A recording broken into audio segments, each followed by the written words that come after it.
ಮಾನ್ಯರೇ, ಎಲ್ಲರಿಗೂ ನಮಸ್ಕಾರ. ಈ ದಿನ ಪಾಡ್ಕಾಸ್ಟ್ ವಿಷಯವಾಗಿ ನಾವು 4 ಇಲಾಖೆಗಳ ಸಹಯೋಗದಲ್ಲಿ ಮಾನ್ಯ ಮುಖ್ಯ ಕಾರ್ಯನಿರ್ವಾಹಕ ಅಧಿಕಾರಿಗಳು ಜಿಲ್ಲಾ ಪಂಚಾಯತ್ ಶಿವಮೊಗ್ಗ ಶ್ರೀಯುತ ಹೇಮಂತ್ ಸರ್ ಅವರ ನಿರ್ದೇಶನದ ಮೇರೆಗೆ ಪ್ರತಿ ತಿಂಗಳಿಗೆ ಒಮ್ಮೆ ಕಾರ್ಯಕ್ರಮವನ್ನು ಆಯೋಜನೆ ಮಾಡ್ತಾಯಿದ್ದೀವಿ. ಈ ಕಾರ್ಯಕ್ರಮದಲ್ಲಿ ಈ ದಿನ ಶ್ರೀಯುತ ಶ್ರೀ ನಾಗೇಶ್ರವರ ಬಗ್ಗೆ ನಾವು ಮಕ್ಕಳನ್ನು ಹೇಗೆ ಬೆಳೆಸಬೇಕು ಮತ್ತು ಮಕ್ಕಳ ಸ್ಥಿತಿಯನ್ನು ಹೇಗೆ ಅರ್ಥ ಮಾಡ್ಕೊಳ್ಬೇಕು ಅನ್ನೋದ್ರ ಬಗ್ಗೆ ಮಾತಾಡ್ತಾ ಇದ್ದಾರೆ.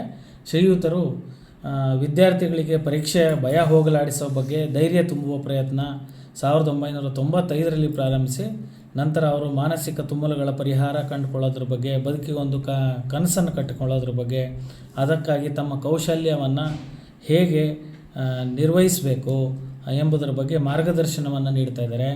ಆತ್ಮವಿಶ್ವಾಸ ಹೆಚ್ಚಿಸ್ಕೊಳ್ಳೋದು ಹೇಗೆ, ವಿದ್ಯಾರ್ಥಿಗಳು ಭಯ ಮತ್ತು ಆತಂಕ ಇಂಥದ್ದನ್ನು ಎದುರಿಸಿ ಸಂಬಂಧಗಳನ್ನು ನಿರ್ವಹಿಸೋದು ಹೇಗೆ, ಮತ್ತು ಭಾವುಕತೆಯನ್ನು ಹತೋಟಿಯಲ್ಲಿಟ್ಟುಕೊಂಡು ಸಾಧನೆಗೆ ಅಡ್ಡಿ ಬರುವಂಥ ಚಟಗಳನ್ನು ನಿರ್ವಹಣೆ ಮಾಡ್ಕೊತ ತಾವು ಹೇಗೆ ಮುಂದೆ ಬರಬೇಕು ಅನ್ನೋದ್ರ ಬಗ್ಗೆ ಸುಮಾರಷ್ಟು ಕಾರ್ಯಕ್ರಮಗಳನ್ನು ಯೂನಿವರ್ಸಿಟಿ ಲೆವೆಲಲ್ಲಿ ದೊಡ್ಡ ದೊಡ್ಡ ಸಂಸ್ಥೆಗಳಲ್ಲಿ ನೀಡಿದ್ದಾರೆ. ಜೊತೆಗೆ ವಿಜಯವಾಣಿ ಪತ್ರಿಕೆಗಳಲ್ಲಿ ಸುಮಾರಷ್ಟು ಲೇಖನಗಳನ್ನು ಕೂಡ ಮಕ್ಕಳಿಗೋಸ್ಕರ ಬರೆದಿದ್ದಾರೆ. ಶ್ರೀಯುತರು ಈ ದಿನ ನಮ್ಮೊಂದಿಗೆ ಈ ಕಾರ್ಯಕ್ರಮವನ್ನು ನಡೆಸ್ಕೊಡ್ತಾ ಇದ್ದಾರೆ. ಶ್ರೀಯುತರಿಗೆ ಸ್ವಾಗತ ಕೋರ್ತಾ ತಮಗೆ ಈ ಕಾರ್ಯಕ್ರಮ ನಡೆಸ್ಕೊಡ್ಬೇಕಂತ ಕೇಳ್ಕೊಳ್ತೇನೆ. ಸರ್, ಹೇಳ್ತಾ ಇದ್ದೀನೋ? ಕೈ ಎತ್ತಾ ಇದೆಯಾ? Okay, right, thank you. ನೀವು ಅಂದ್ಕೊಂಡ ಹಾಗೆ ನೀವು ಆಗಬೇಕು ಅಂತಂದ್ರೆ ಫಸ್ಟ್ ನೀವ್ ಯಾರು ಅನ್ನೋದನ್ನ ಪರಿಚಯ ಮಾಡ್ಕೋಬೇಕು. ಇದನ್ನ ಆತ್ಮಜ್ಞಾನ ಅಂತ ಕರೀತಾರೆ. ಈ ಆತ್ಮಜ್ಞಾನ ಅನ್ನೋವಾಗ ನಿಮ್ಮ ಹೆಸರು ನಿಮ್ದಲ್ಲ, ನೀವು ಏನು ಓದ್ತಾ ಇದ್ದೀರಿ ಅದು ಇಂಪಾರ್ಟೆಂಟ್ ಅಲ್ಲ, ನೀವು ಯಾವ ಊರಲ್ಲಿದ್ದೀರಿ ಅದು ಇಂಪಾರ್ಟೆಂಟ್ ಅಲ್ಲ, ನಿಮ್ಮ ತಂದೆ ತಾಯಿ ಯಾರು, ನಿಮ್ಮ ಶಿಕ್ಷಕರು ಯಾರು, ಅದು ಯಾವುದೂ ಇಂಪಾರ್ಟೆಂಟ್ ಅಲ್ಲ. ನಿಮ್ಮ ಒಳಗೆ ಒಂದು ವ್ಯಕ್ತಿತ್ವ ಇದೆ. ಆ ವ್ಯಕ್ತಿತ್ವ ನೀವು ಹುಟ್ಟಿದಾಗಿಂದ ಅರಳುತ್ತಾ ಹೋಗುತ್ತೆ. ಈ ಅರಳೋದು ಯಾವತ್ತಿಗೂ ನಿಲ್ಲಬಾರದು, ಅರಳುತ್ತಾ ಇರಬೇಕು. ನನ್ನ ವ್ಯಕ್ತಿತ್ವ ಈಗಲೂ ಅರಳುತ್ತಾ ಇದೆ.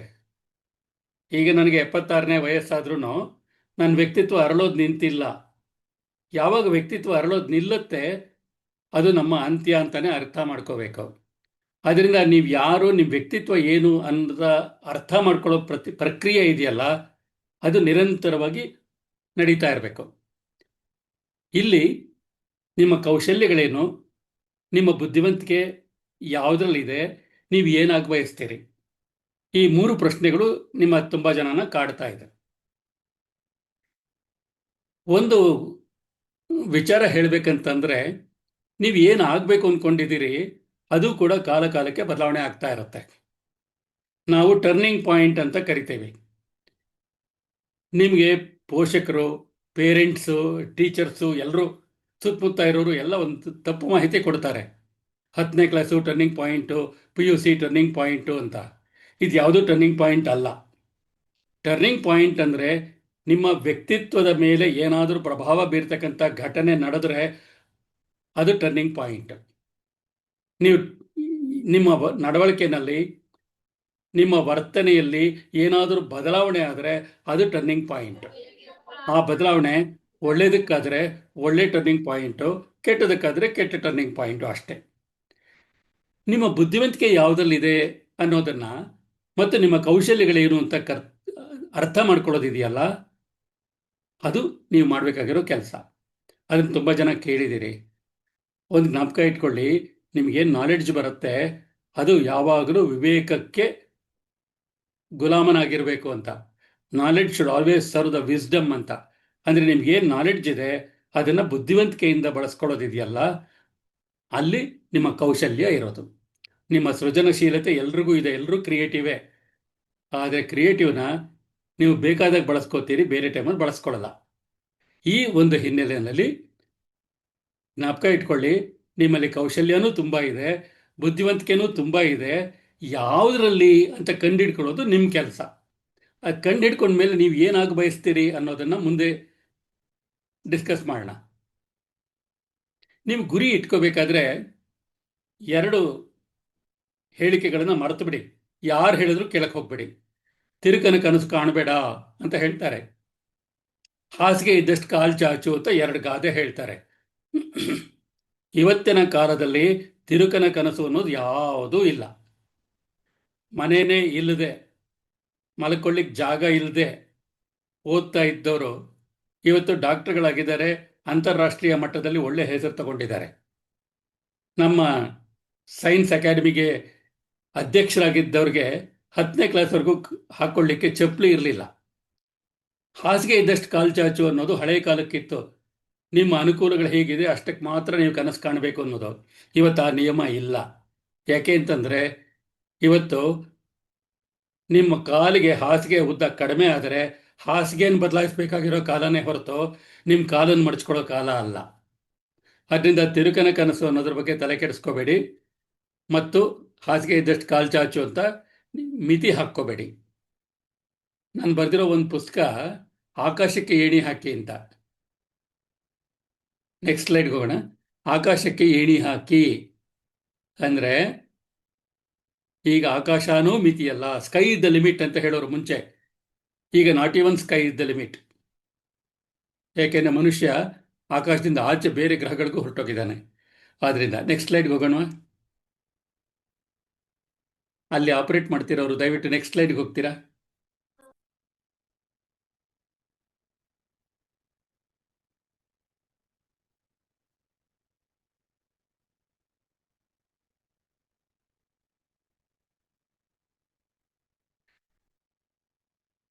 ಓಕೆ, ಇದು ಕಾಣಿಸ್ತಾ ಇದೆಯಾ?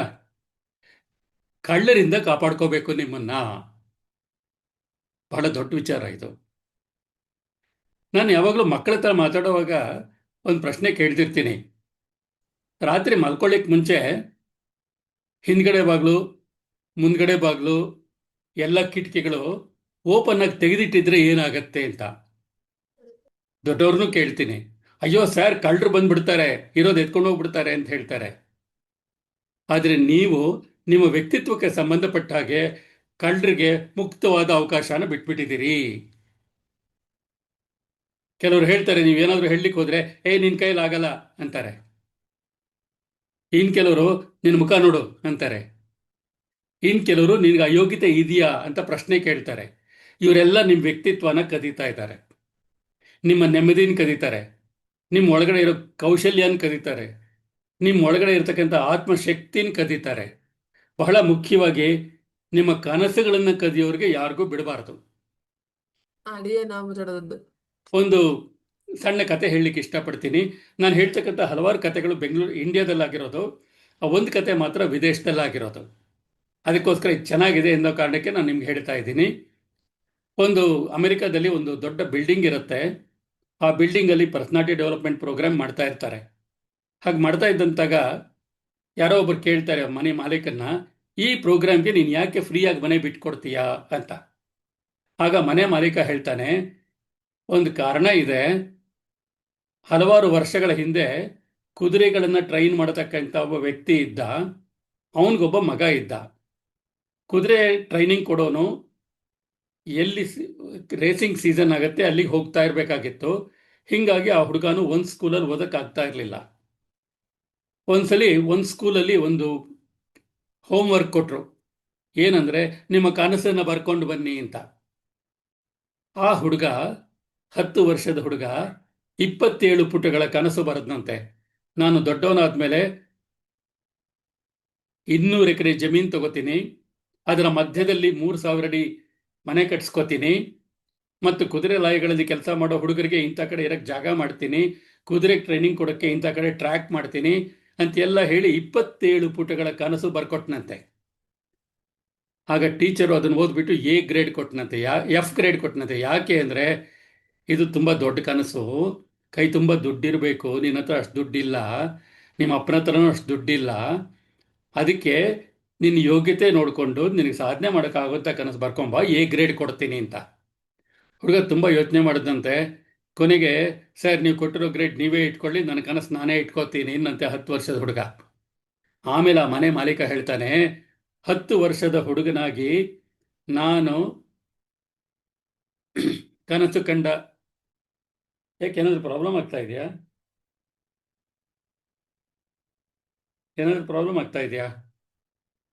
I want feedback please. ಇಲ್ಲ ಸರ್, ಕೇಳಿಸ್ತಾ ಇದೆ. ಏನಾಗ್ತಿಲ್ವಾ? ಕೇಳ್ತಾ ಇರ್ತಾನೆ. ರೈಟ್. ಅಲ್ಲಿ ಕೆಲವು ಮಕ್ಕಳು ಮಾತಾಡ್ಕೋತಾ ಇದ್ದಾರೆ, ಹೆಣ್ಮಕ್ಳು, ಅದಕ್ಕೆ ಅನುಮಾನವಂತ. ಓಕೆ. ಆಮೇಲೆ ಆ ಮಾಲೀಕ ಹೇಳ್ತಾನೆ, 10 ವರ್ಷದ ಹುಡುಗನಾಗಿ ನಾನು ಕನಸು ಕಂಡ 3,000 ಚದರಡಿ ಮನೆ ಇದೆ, ಅದನ್ನ ಅದೇ 200 ಎಕರೆ ಜಮೀನಲ್ಲಿ ಕಟ್ಸಿದೀನಿ.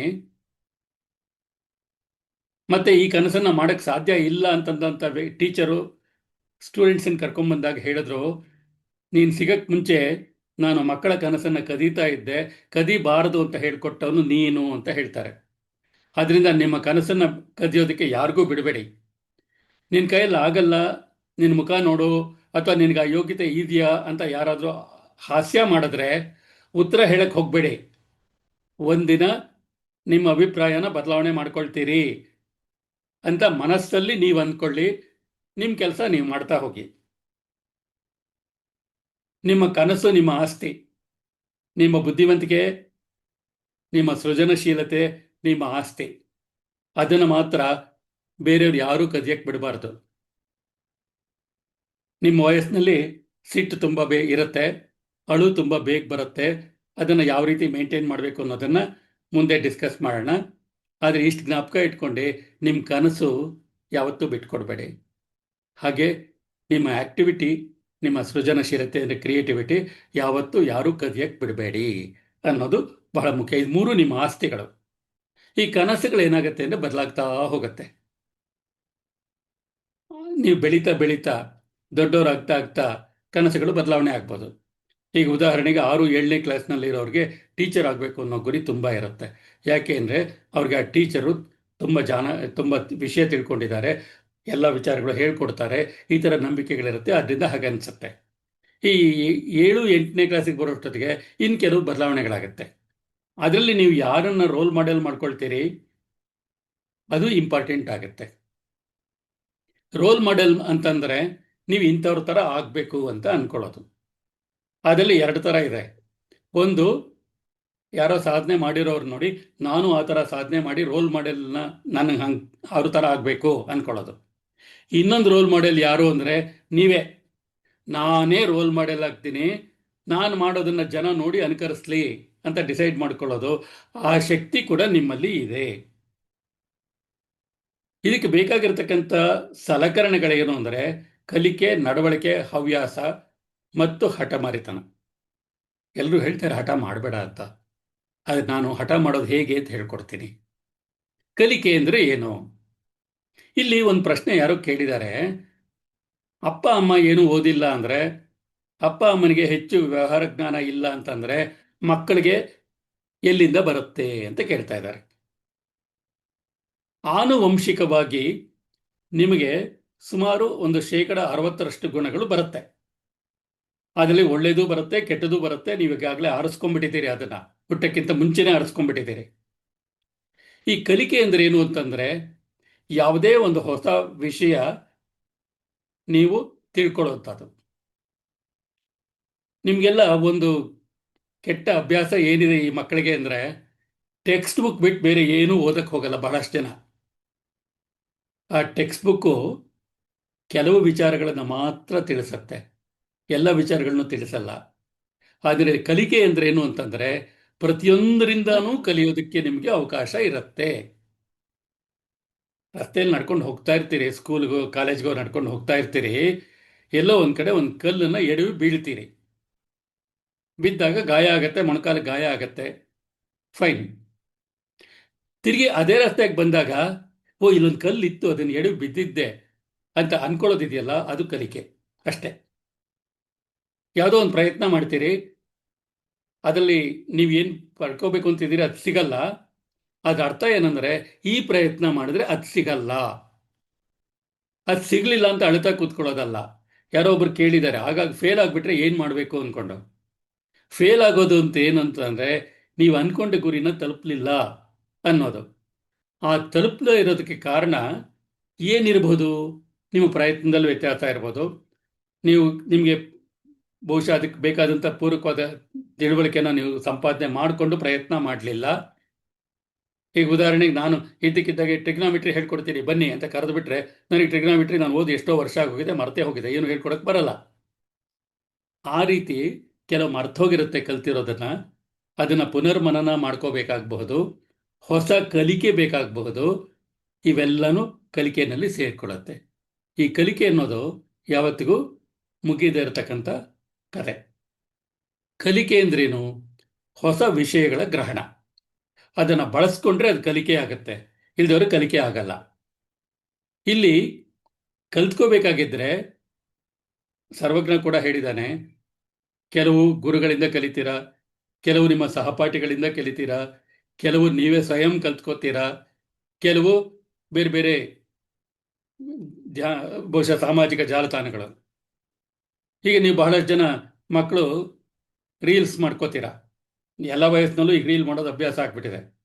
ಈ ಮಾಡಬೇಕು ಅಂತ ಹೆಂಗೆ ಗೊತ್ತಾಯ್ತು? ಬೇರೆಯವ್ರು ಮಾಡಿದ್ದಾರೆ, ನಾವು ಮಾಡ್ತೀವಿ. ಅಂದರೆ ಅದು ಒಂದು ಕಲಿಕೆನೇ. ಈ ಕಲಿಕೆಯಲ್ಲಿ ಎರಡು ಥರ ಇದೆ. ಕೆಲವು ಕಲಿಕೆಗಳು ನಿಮ್ಮ ಬದುಕಿಗೆ, ನಿಮ್ಮ ಭವಿಷ್ಯಕ್ಕೆ ನೆರವಾಗಂಥವು. ಕೆಲವು ಕಲಿಕೆಗಳು ನಿಮ್ಮ ಭವಿಷ್ಯಕ್ಕೆ ಅಡ್ಡ ಬರುವಂಥವು. ಆ ಕಾರಣದಿಂದ ಅದನ್ನು ನೀವೇ ಡಿಸೈಡ್ ಮಾಡಬೇಕು, ನಿಮ್ಮ ಭವಿಷ್ಯಕ್ಕೆ ಅಡ್ಡ ಬರೋದು ಯಾವುದು, ನಿಮಗೆ ಹೊಸದನ್ನು ಕಲಿಸೋದು ಯಾವುದು ಅನ್ನೋದನ್ನು. ಮತ್ತು ನಡವಳಿಕೆ. ಈ ನಡವಳಿಕೆಯಲ್ಲಿ ಆಗಲೇ ಹೇಳಿದೆ, ಸಿಟ್ಟು, ಅಳು ಎರಡೂ ಕಾಮನ್ನು. ಆಮೇಲೆ ಕೆಲವು ಸತಿ ಹಠಮಾರಿತನೂ ಹೇಳ್ಕೊಡ್ತೀನಿ ಅಂತ ಹೇಳಿದ್ದೀನಲ್ವಾ.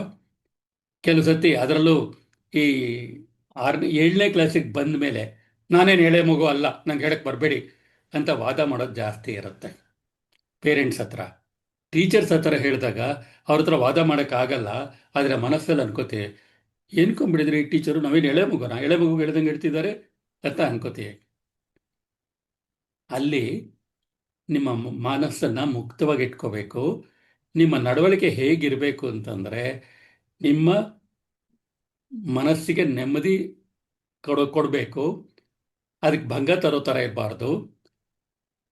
ಬಹಳ ಮುಖ್ಯವಾಗಿ ಮಾನಸಿಕವಾಗಿ, ದೈಹಿಕವಾಗಿ ನಿಮಗೆ ಆರೋಗ್ಯನ ಕಾಪಾಡಿಕೊಳ್ಳಿಕ್ಕೆ ನೀವೇನು ಮಾಡಬೇಕೋ ಅದಕ್ಕೆ ಅನುಗುಣವಾಗಿ ಇರಬೇಕು. ಅಲ್ಲೇನೆ ಹವ್ಯಾಸ ಪ್ರಶ್ನೆಯೂ ಬರುತ್ತೆ. ಹವ್ಯಾಸ ಅಂದ್ರೇನು ಅಂದರೆ, ನಿಮಗೆ ಕೆಲವು ಚಟುವಟಿಕೆಗಳು ಇರುತ್ತೆ, ಎಕ್ಸ್ಟ್ರಾ ಕರಿಕ್ಯುಲರ್ ಆಕ್ಟಿವಿಟೀಸ್ ಅಂತ ಹೇಳ್ತೀವಿ.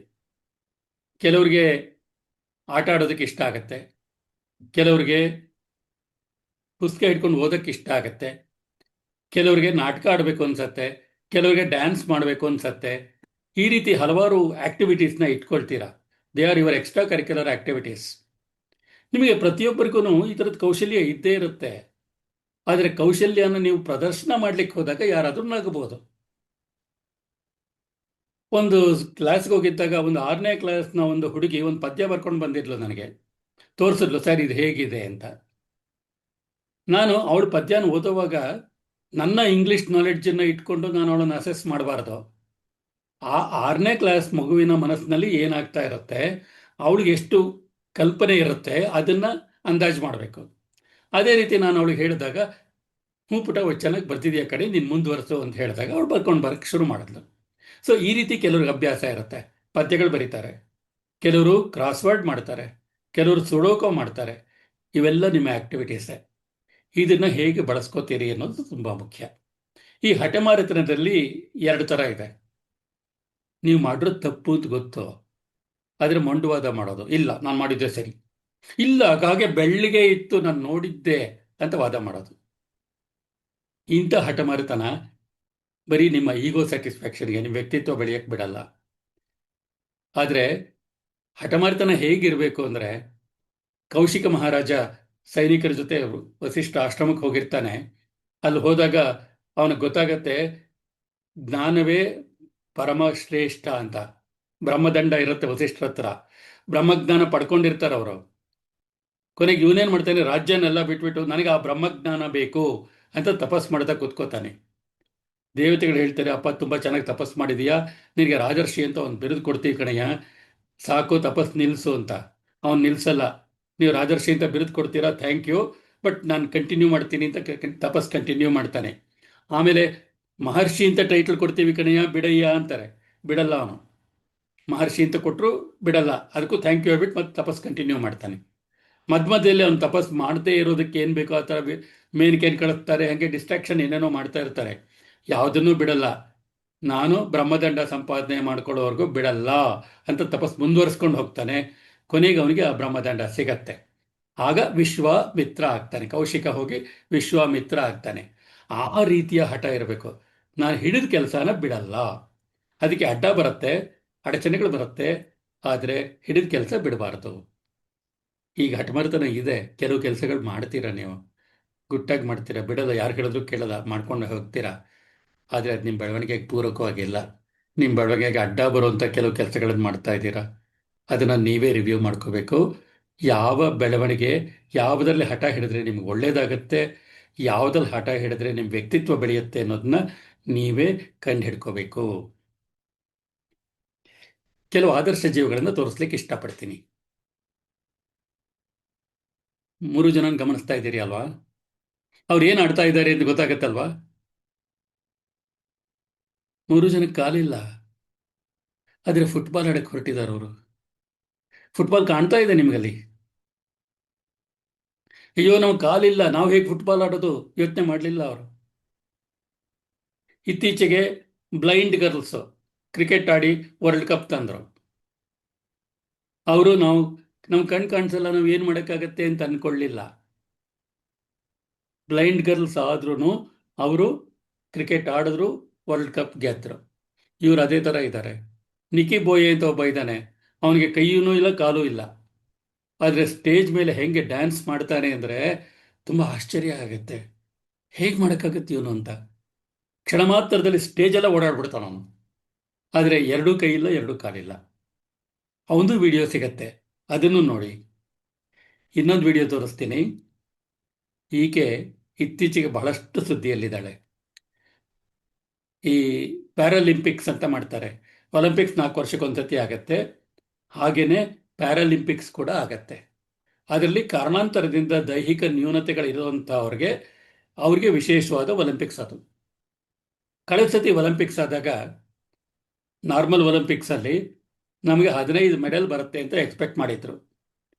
ಆದರೆ 9 ಮೆಡಲ್ಗಳು ಬಂದು ಕಾರಣಾಂತರದಿಂದ ಇನ್ನೊಂದು 6 ಮಿಸ್ ಆಯಿತು. ಹತ್ತಿರದಲ್ಲಿ ಬಂದು ಮಿಸ್ ಆಯಿತು. ಆದರೆ ಪ್ಯಾರಾಲಿಂಪಿಕ್ಸಲ್ಲಿ ಇವರು 12 ಎಕ್ಸ್ಪೆಕ್ಟ್ ಮಾಡಿದ್ರು, 16 ಬಂತು. ಈಕೆ ಆರ್ಚರಿ, ಬಾಣ ಬಿಡೋದ್ರಲ್ಲಿ ಎಕ್ಸ್ಪರ್ಟ್,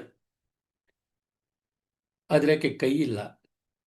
ನೋಡಬೇಕು, ಕಾಲ ಬೆರಳ ತುದಿನಲ್ಲಿ ಬಾಣನ ಇಟ್ಕೊಂಡು ಬಿಲ್ಲಿಗೆ ಸಿಕ್ಸ್ಕೋತಾಳೆ, ಶೂಟ್ ಮಾಡ್ತಾಳೆ. ಪ್ಯಾರಾಲಿಂಪಿಕ್ಸಲ್ಲಿ ಲೈವ್ ಪರ್ಫಾರ್ಮೆನ್ಸ್ ನೋಡಿದ್ದೀನಿ ಅವಳದು, ಶೀತಲ್ ದೇವಿ ಅಂತ. ಎಷ್ಟು ಸುಂದರವಾಗಿ 3-4 ಗೋಲ್ಡ್ ಮೆಡಲ್ಗಳಿಗೆ ಬಂದಿವೆ ಅವಳಿಗೆ. ಎಷ್ಟು ಚೆನ್ನಾಗಿ ಅವಳು ಬಾಣ ಬಿಡ್ತಾಳೆ ಅನ್ನೋದು ನೋಡಿದ್ರೆ ನಿಮಗೂ ಆಶ್ಚರ್ಯ ಆಗುತ್ತೆ. ಬರೀ ಕಾಲು ಬೆರಳ ಮತ್ತು ಇದು ಇನ್ನೊಂದು ಕಾಲಿಂದ ಬಾಲ್ ತಗೋತಾಳೆ, ಬಾಯಲ್ಲಿ ಇದನ್ನು ಸಿಕ್ಸ್ಕೋತಾಳೆ, ಬಾಣನ ಅಲ್ಲಿ ಇಡ್ತಾಳೆ, ಕಾಲುಗಳ ಬೆರಳ ಮಧ್ಯದಲ್ಲಿ ಇಟ್ಕೊಂಡು ಶೂಟ್ ಮಾಡ್ತಾಳೆ. ಸೊ ಇವರೆಲ್ಲ ಈ ಥರ ಸಾಧನೆಗಳನ್ನು ಮಾಡುವಾಗ ನಿಮಗೆ ಏನು ಕಷ್ಟ? ಇಂಥವ್ರು ನಿಮ್ಗೆ ಆದರ್ಶ ಆಗಬೇಕು. ಮುಂದೆ ಇನ್ನೊಂದು ಹೇಳ್ತೀನಿ, ಇದು ಇನ್ನೂ ದೊಡ್ಡ ಆದರ್ಶ. ಇದು ಬ್ಲೈಂಡ್ ಗರ್ಲ್ಸು ಮೊನ್ನೆ ಕ್ರಿಕೆಟ್ ಗೆದ್ರಲ್ಲ, ಹೌದು, ಇತ್ತೀಚೆಗೆ ಸುದ್ದಿ ಇರೋದ್ರಿಂದ ಇವ್ರ ಬಗ್ಗೆ ನೀವೆಲ್ಲ ನೋಡಿರ್ತೀರಿ. ಈಕೆ ಅರುಣಿಮಾ ಸಿನ್ಹಾ ಅಂತ, 19 ವರ್ಷದ ಹುಡುಗಿ, ಸ್ಪೋರ್ಟ್ಸಲ್ಲಿ ತುಂಬ ಹೆಸರು ಗಳಿಸಿದ್ಲು. ಪಾಟ್ನಾದಲ್ಲಿ ಟ್ರೈನಲ್ಲಿ ಹೋಗ್ತಾ ಇದ್ದಾಗ ಡಕಾಯಿತರು ಬಂದರು. ಅವಳು ಕುತ್ತಿಗೆನಲ್ಲಿ ಒಂದು ಚಿನ್ನದ ಸರ ಇತ್ತು. ಆ ಸರ ಕೊಡು ನನಗೆ ಅಂತ ಕಳ್ಳರು ಕೇಳಿದ್ರು. ಇವಳು ಅಥ್ಲೆಟು, ಕೊಡಲ್ಲ ಅಂತ ರೆಸಿಸ್ಟ್ ಮಾಡಿದ್ಲು. ಅದಕ್ಕೆ ಕಳ್ಳರಿಗೆ ಸಿಟ್ಟು ಬಂದು ಏನು ಮಾಡಿದ್ರು ಅಂದರೆ ಇವಳನ್ನ ಎತ್ತಿ ಆಚೆಗೆ ಬಿಸಾಕ್ಬಿಟ್ರು. ಅದೇ ಟೈಮ್ಗೆ ಈ ಕಡೆಯಿಂದ ಒಂದು ಟ್ರೈನ್ ಬಂತು, ಅವಳು ಕಾಲ ಮೇಲೆ ಹೋಯ್ತು, ಕಾಲು ಕಳ್ಕೊಂಡ್ಳು. 19 ವರ್ಷದ ಹುಡುಗಿ, ನೋಡಕ್ಕೆ ಚೆನ್ನಾಗಿದ್ದಾಳೆ, ಕಾಲು ಕಳ್ಕೊಂಡ್ಲು, ಇವಳು ಭವಿಷ್ಯ ಏನು ಅಂತ ಎಲ್ಲ ಅನುಕಂಪ ತೋರ್ಸಕ್ಕೆ ಶುರು ಮಾಡಿದ್ರು. ಅವಳು ಹೇಳಿದ್ಲು, ನನಗೆ ನಿಮ್ಮ ಅನುಕಂಪ ಬೇಡಲೇ ಬೇಡ, ನಾನು ಏನು ಅಂತ ತೋರಿಸ್ಕೊಡ್ತೇನೆ ಸಮಾಜಕ್ಕೆ ಅಂದ್ಲು. ಈ ಹಂತದಲ್ಲಿ ಒಂದು ನಿರ್ಧಾರ ಮಾಡಿದ್ಲು ಅವಳು, ನಾನು ಎವರೆಸ್ಟ್ ಶಿಖರನ ಹತ್ತಬೇಕು ಅಂತ ತಯಾರಿ ಮಾಡಿಕೊಂಡ್ಲು. ಬಚೇಂದ್ರಿ ಪಾಲ್ ಅಂತ first woman to conquer Mount Everest, Indian woman. ಆ ಬಚೇಂದ್ರಿ ಪಾಲ್ ಹತ್ರ ಹೋದ್ಲು, ನೀನು ಎವರೆಸ್ಟ್ ಶಿಖರ ಏರಿರ್ತಕ್ಕಂಥ ಮೊದಲನೇ ಮಹಿಳೆ, ನಾನು 2ನೇಳು ಆಗಕ್ಕೆ ಇಷ್ಟಪಡ್ತೀನಿ, ನನಗೆ ಟ್ರೈನಿಂಗ್ ಕೊಡು ಅಂತ.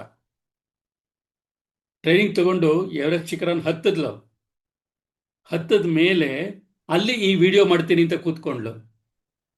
ಅಲ್ಲಿ ಗಾಳಿ ಇರಲ್ಲ, ಅಲ್ಲಿಂದ ಮೇಲ್ ಹೋದವರು ಆದಷ್ಟು ಬೇಗ ಕೆಳಗೆ ಬರಬೇಕು, ಆಕ್ಸಿಜನ್ ಇರಲ್ಲ. ಎಲ್ಲರೂ ಹೇಳಿದ್ರು ಇಲ್ಲಿ ವಿಡಿಯೋ ಮಾಡ್ತಾ ಕೂತ್ಕೋಬೇಡ, ಕೆಳಗಡೆ ಮಾಡುವಂತೆ ಬಾ ಅಂತ. ಯಾಕೆಂದ್ರೆ ಪ್ರತಿ ಕ್ಷಣದಲ್ಲಿ ವೆದರ್ ಕೆಡ್ತಾ ಇರುತ್ತೆ. ಯಾವ ಕ್ಷಣದಲ್ಲೇ ಬೇಕಾದರೂ ಹಿಮಪಾತ ಆಗ್ಬೋದು, ಮತ್ತೆ ಹಿಮದ ಗಾಳಿ ಜೋರಾಗಿ ಬಂದು ಇವರು ಬಿದೋಗ್ಬೋದು. ಆದರೆ ಅವ್ರು ಹೇಳಿದ್ರು ಇಲ್ಲ, ನಾನು ಇಲ್ಲೇ ಕೂತ್ಕೊಂಡು ವಿಡಿಯೋ ಮಾಡಬೇಕು ಅಂತೇಳಿ 1 ನಿಮಿಷದ ವಿಡಿಯೋ ಮಾಡಿದಾಳೆ ಅಲ್ಲಿಂದ. ಆ ವಿಡಿಯೋ ಕೂಡ ಯೂಟ್ಯೂಬಲ್ಲಿದೆ, ಅರುಣಿಮಾ ಸಿನ್ಹಾ ಅಂತ. ನೋಡಿ, ಕಾಲಿಲ್ಲ ಸ್ಪಷ್ಟವಾಗಿ ಕಾಣುತ್ತೆ. ಇದನ್ನ ಇಟ್ಕೊಂಡು ಮೌಂಟ್ ಎವರೆಸ್ಟ್ ಶಿಖರನ ಹತ್ತಿದಾಳವಳು. ನನಗೆ ಅನುಕಂಪ ಬೇಡ, ನಾನು ಏನು ಅಂತ ತೋರಿಸ್ಕೊಡ್ತೀನಿ ಅಂತ ಹೇಳಿದಾಳವಳು. ಇಂಥವರು ರೋಲ್ ಮಾಡೆಲ್ಸ್ ಆಗಬೇಕು. ಒಂದು ಪ್ರಶ್ನೆ ಬಂದಿರೋದೇನೆಂದರೆ, ಯಾವ ಸಮಯದಲ್ಲಿ ನಾನು ಗುರಿನ ಇಟ್ಕೊಳ್ಳೋದು ಸರಿ ಅಂತ. ಆಗಲೇ ಹೇಳಿದೆ, ಗುರಿ ಬದಲಾಗ್ತಾ ಇರುತ್ತೆ. ಕೆಲವು ಗುರಿಗಳು ಕೆಲವು ಸನ್ನಿವೇಶಗಳ ಮೇಲೆ ಡಿಪೆಂಡ್ ಆಗುತ್ತೆ. ರಾಮೇಶ್ವರದಲ್ಲಿ ಕ್ಲಾಸ್ ಮಾಡ್ತಾ ಇದ್ರು ಟೀಚರು. ವಿಮಾನ ಹೇಗೆ ಹಾರುತ್ತೆ ಅಂತ ಡಿಸ್ಕ್ರೈಬ್ ಮಾಡ್ತಾ ಇದ್ರು. ಮಕ್ಕಳಿಗೆ ಅರ್ಥ ಆಗಲಿಲ್ಲ, ಹೇಳಿದ್ರು ನಮ್ಗೆ ಅರ್ಥ ಆಗ್ತಿಲ್ಲ ಅಂತ. ಅವಾಗ ಮೇಷ್ಟ್ ಏನು ಮಾಡಿದ್ರು, ಮರಳು ದಂಡೆಗೆ ಕರ್ಕೊಂಡು ಹೋದ್ರು. ಅಲ್ಲಿ ಹಾರ್ತಾ ಇರ್ತಕ್ಕಂಥ ಹಕ್ಕಿಗಳನ್ನು ತೋರಿಸಿ ಆ ಹಕ್ಕಿಗಳು ಹೇಗೆ ಹಾರ್ತಾ ಇವೆ ಅನ್ನೋದನ್ನ ವಿವರಣೆ ಕೊಟ್ಟು, ಆಮೇಲೆ ಅದನ್ನು ವಿಮಾನಕ್ಕೆ ಹೋಲಿಸಿ ವಿಮಾನ ಹಿಂಗೆ ಹಾರತ್ತೆ ಅಂತ ಹೇಳ್ಕೊಟ್ರು. ಆಗ ಅಲ್ಲಿ ನಿಂತಿದ್ದ 10 ವರ್ಷದ ಹುಡುಗ ಅಬ್ದುಲ್ ಕಲಾಂ ಆವತ್ತು ಡಿಸೈಡ್ ಮಾಡಿದ್ರಂತೆ, ನಾನು ಏರೋನಾಟಿಕಲ್ ಇಂಜಿನಿಯರ್ ಆಗಬೇಕು ಅಂತ. ಅವ್ರು 10ನೇ ವಯಸ್ಸಲ್ಲ ಡಿಸಿಷನ್ ತಗೊಂಡ್ರು, ಏರೋನಾಟಿಕಲ್ ಇಂಜಿನಿಯರ್ ಆದರು. ಅವರು ಬಡತನದಲ್ಲೇ ಬೆಳೆದವರು. ಇನ್ನು ಕೆಲವು ಗುರಿಗಳು ಹೇಗಾಗತ್ತೆ ಅನ್ನೋದಕ್ಕೆ ಇನ್ನೊಂದು ಉದಾಹರಣೆ ಕೊಡ್ತೀನಿ. ಕೇರಳದಲ್ಲಿ ಒಂದು ಶಾಲೆಯಲ್ಲಿ ಒಂದು ಹುಡುಗ ದಿನಾ ಲೇಟಾಗಿ ಬರೋನು. ಮೇಷ್ಟ್ರಿಗೆ ಸಿಟ್ಟು ಬರ್ತಾ ಇತ್ತು, ದಿನ ಲೇಟಾಗಿ ಬರ್ತೀಯ, ನಿಂಗೆ ಎಷ್ಟು ಹೇಳಿದ್ರು ಬುದ್ಧಿ ಇಲ್ಲ, ಬೇಗ ಬರಲ್ಲ ಅಂತ ಬೈತಾ ಇದ್ರು. ಕೊನೆಗೆ ಕ್ಲಾಸಿಂದ ಆಚೆ ನಿಂತ್ಕೊ ಅಂತ ಹೇಳಿಬಿಟ್ರು. ಆಮೇಲೆ ಪಾಠ ಮುಗಿಸ್ಕೊಂಡು ಆಚೆ ಬಂದರೆ ಹುಡುಗ ನೀಟಾಗಿ ನೋಟ್ಸ್ ಮಾಡ್ಕೋತಾ ಇದ್ದ. ಇವ್ರಿಗೆ ಆಶ್ಚರ್ಯ ಆಯಿತು, ಇಷ್ಟು ಚೆನ್ನಾಗಿ ಓದ್ತೀಯ ನೀನು, ಯಾಕೆ ಕ್ಲಾಸಿಗೆ ಸರಿಯಾಗಿ ಬರಲ್ಲ ಅಂತ. ಆಗ ಹುಡುಗ ಹೇಳಿದ, ಸರ್ ನನ್ನ ಮನೇಲಿ ಯಾರಿಲ್ಲ, ನಮ್ಮ ಅಮ್ಮ ಒಬ್ಬರೇ ಇರೋದು, ಅವ್ರಿಗೆ ಹಾಸಿಗೆ ಬಿಟ್ಟು ಹೇಳೋಕ್ಕಾಗಲ್ಲ. ನಾನು ಬೆಳಗ್ಗೆ ಎದ್ದು ಅಡುಗೆ ಮಾಡಿ ಅವ್ರಿಗೆ ಬಡಿಸ್ಕೊಳ್ಳಿಕ್ಕಾಗೋ ಥರ ಹತ್ತಿರದಲ್ಲಿ ಇಟ್ಬಿಟ್ಟು ಬರಬೇಕು.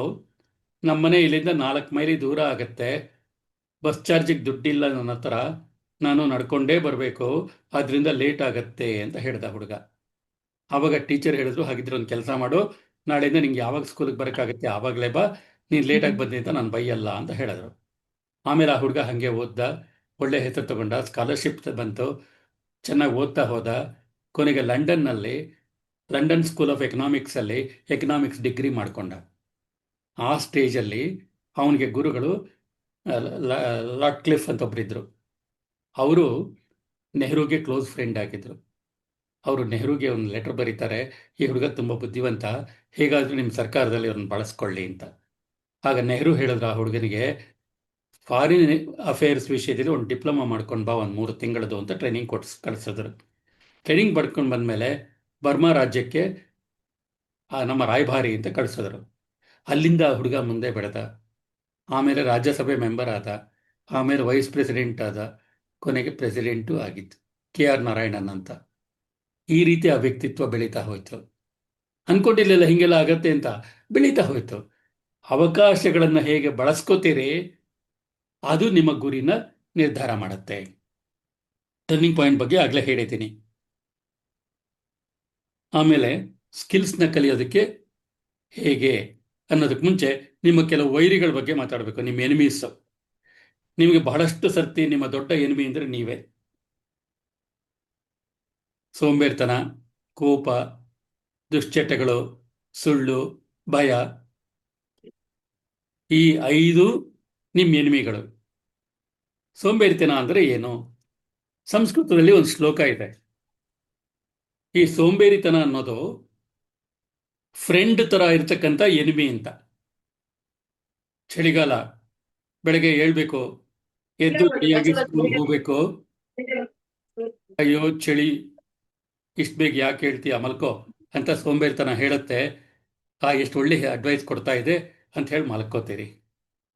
ಅದರಿಂದ ನಿಮ್ಮ ಮನಸ್ಸಿಗೆ ಖುಷಿ ಕೊಡ್ತಕ್ಕಂಥ ಕೆಲಸ ಮಾಡಿಸತ್ತೆ ಸೋಂಬೇರಿತನ. ಆದರೆ ನಿಮ್ಮ ಬದುಕಿಗೆ ಅಡ್ಡ ಬರುತ್ತೆ. ಆ ಶ್ಲೋಕದ 2ನೇ ಭಾಗ ಏನು ಹೇಳುತ್ತೆ ಅನ್ನೋದ್ರೆ, ಉತ್ಸಾಹ ನಿಮಗೆ ಎನಿಮಿ ಥರ ಕಾಣ್ತಕ್ಕಂಥ ಫ್ರೆಂಡು ಅಂತ. ಆದರೆ ಉತ್ಸಾಹ ಹೇಳುತ್ತೆ, ನೋಡು ತುಂಬ ಇಂಪಾರ್ಟೆಂಟ್ ಕ್ಲಾಸ್ ಇದೆ, ಮಿಸ್ ಮಾಡ್ಕೋಬೇಡ, ಎದ್ದು ಹೋಗು ಅಂತ. ಒಂದ್ ಕಡೆ ಸೋಂಬೇರಿತನ ಹೇಳುತ್ತೆ, ಅಯ್ಯೋ ಚಳಿ ಮಲ್ಕೊಳಮ್ಮ ಅಂತ. ಉತ್ಸಾಹ ಇನ್ನೊಂದ್ ಕಡೆ ಹೇಳುತ್ತೆ, ಎದ್ದು ನಡಿ ಸ್ಕೂಲ್ಗೆ ಅಂತ. ಆ ಕ್ಷಣದಲ್ಲಿ ಉತ್ಸಾಹ ನಿಮ್ಗೆ ಎನಿಮಿ ಥರ ಕಾಣುತ್ತೆ, ಸೋಂಬೇರಿತನ ಫ್ರೆಂಡ್ ಥರ ಕಾಣುತ್ತೆ. ಆದರೆ ಸೋಂಬೇರಿತನ ನಿಜವಾಗ್ಲೂ ನಿಮ್ಮ ಎನಿಮಿ. ಈ ಕೋಪದ ಬಗ್ಗೆ ತುಂಬ ಜನ ಪ್ರಶ್ನೆ ಕೇಳಿದ್ದೀರ.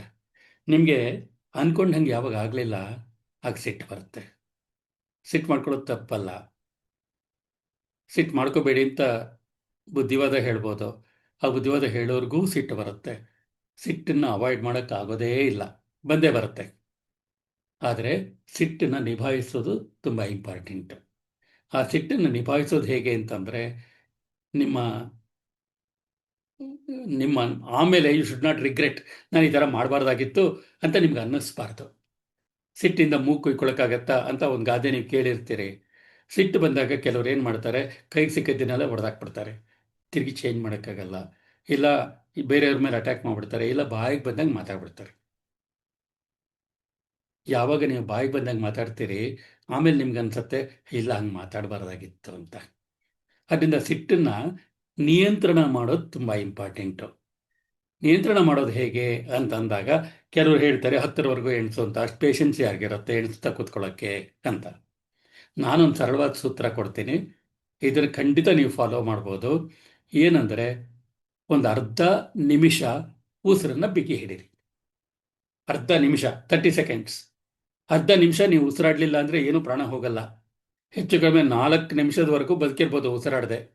5 ನಿಮಿಷ ಉಸಿರಾಡಲಿಲ್ಲ ಅಂದರೆ ಸಾಯೋ ಸಾಧ್ಯತೆಗಳು ಜಾಸ್ತಿ. ಆದ್ದರಿಂದ ಅರ್ಧ ನಿಮಿಷ ಉಸಿರನ್ನು ಬಿಗಿ ಹಿಡೀರಿ.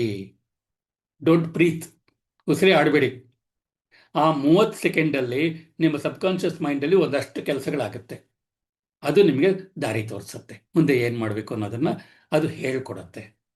ಆಮೇಲೆ ನೀವು ಕೊಡ್ತಕ್ಕಂಥ ಉತ್ತರ ಸ್ವಲ್ಪ ಭಿನ್ನವಾಗಿರುತ್ತೆ. ತಕ್ಷಣ ಬಂದಾಗ ನೀವೇನು ಪ್ರತಿಕ್ರಿಯೆ ಕೊಡ್ತೀರಿ ಕೋಪದಲ್ಲಿ, ಅದಕ್ಕಿಂತ ಸ್ವಲ್ಪ ಉತ್ತಮತರವಾದಂತಹ ಒಂದು ಪ್ರತಿಕ್ರಿಯೆ ಒಂದು ಅರ್ಧ ನಿಮಿಷ ಉಸಿರಾಡದೆ ಹೋದರೆ ಖಂಡಿತ ಸುಧಾರಣೆ ಆಗುತ್ತೆ.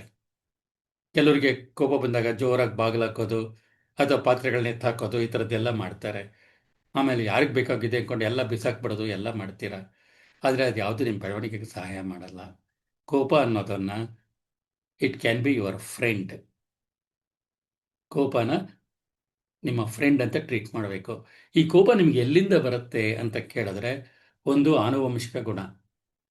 ನೀವು ಹುಟ್ಟತಕ್ಕಂಥ ಸಂದರ್ಭದಲ್ಲಿ ತಂದೆ ತಾಯಿಯರ ಕ್ರೋಮೋಸೋಮ್ಗಳಲ್ಲಿ 44 ಕ್ರೋಮೋಸೋಮ್ಗಳನ್ನು ಬಳಸ್ಕೊಂಡು ಎರಡೂ ಕಡೆ 3 ತಲೆಮಾರಿಂದ ಹಲವಾರು ಗುಣಗಳನ್ನು ಆರಿಸ್ಕೊಂಡಿರ್ತೀರಿ.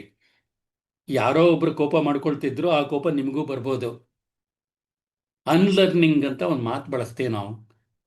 ಕಲ್ತ್ಕೊಳ್ಳೋದು ಎಷ್ಟು ಮಟ್ಟಿಗೆ ಮುಖ್ಯನೋ, ಕೆಲವು ಕಲ್ತಿದ್ದನ್ನು ಮರೆಯೋದು ಮುಖ್ಯ ಅಂತ.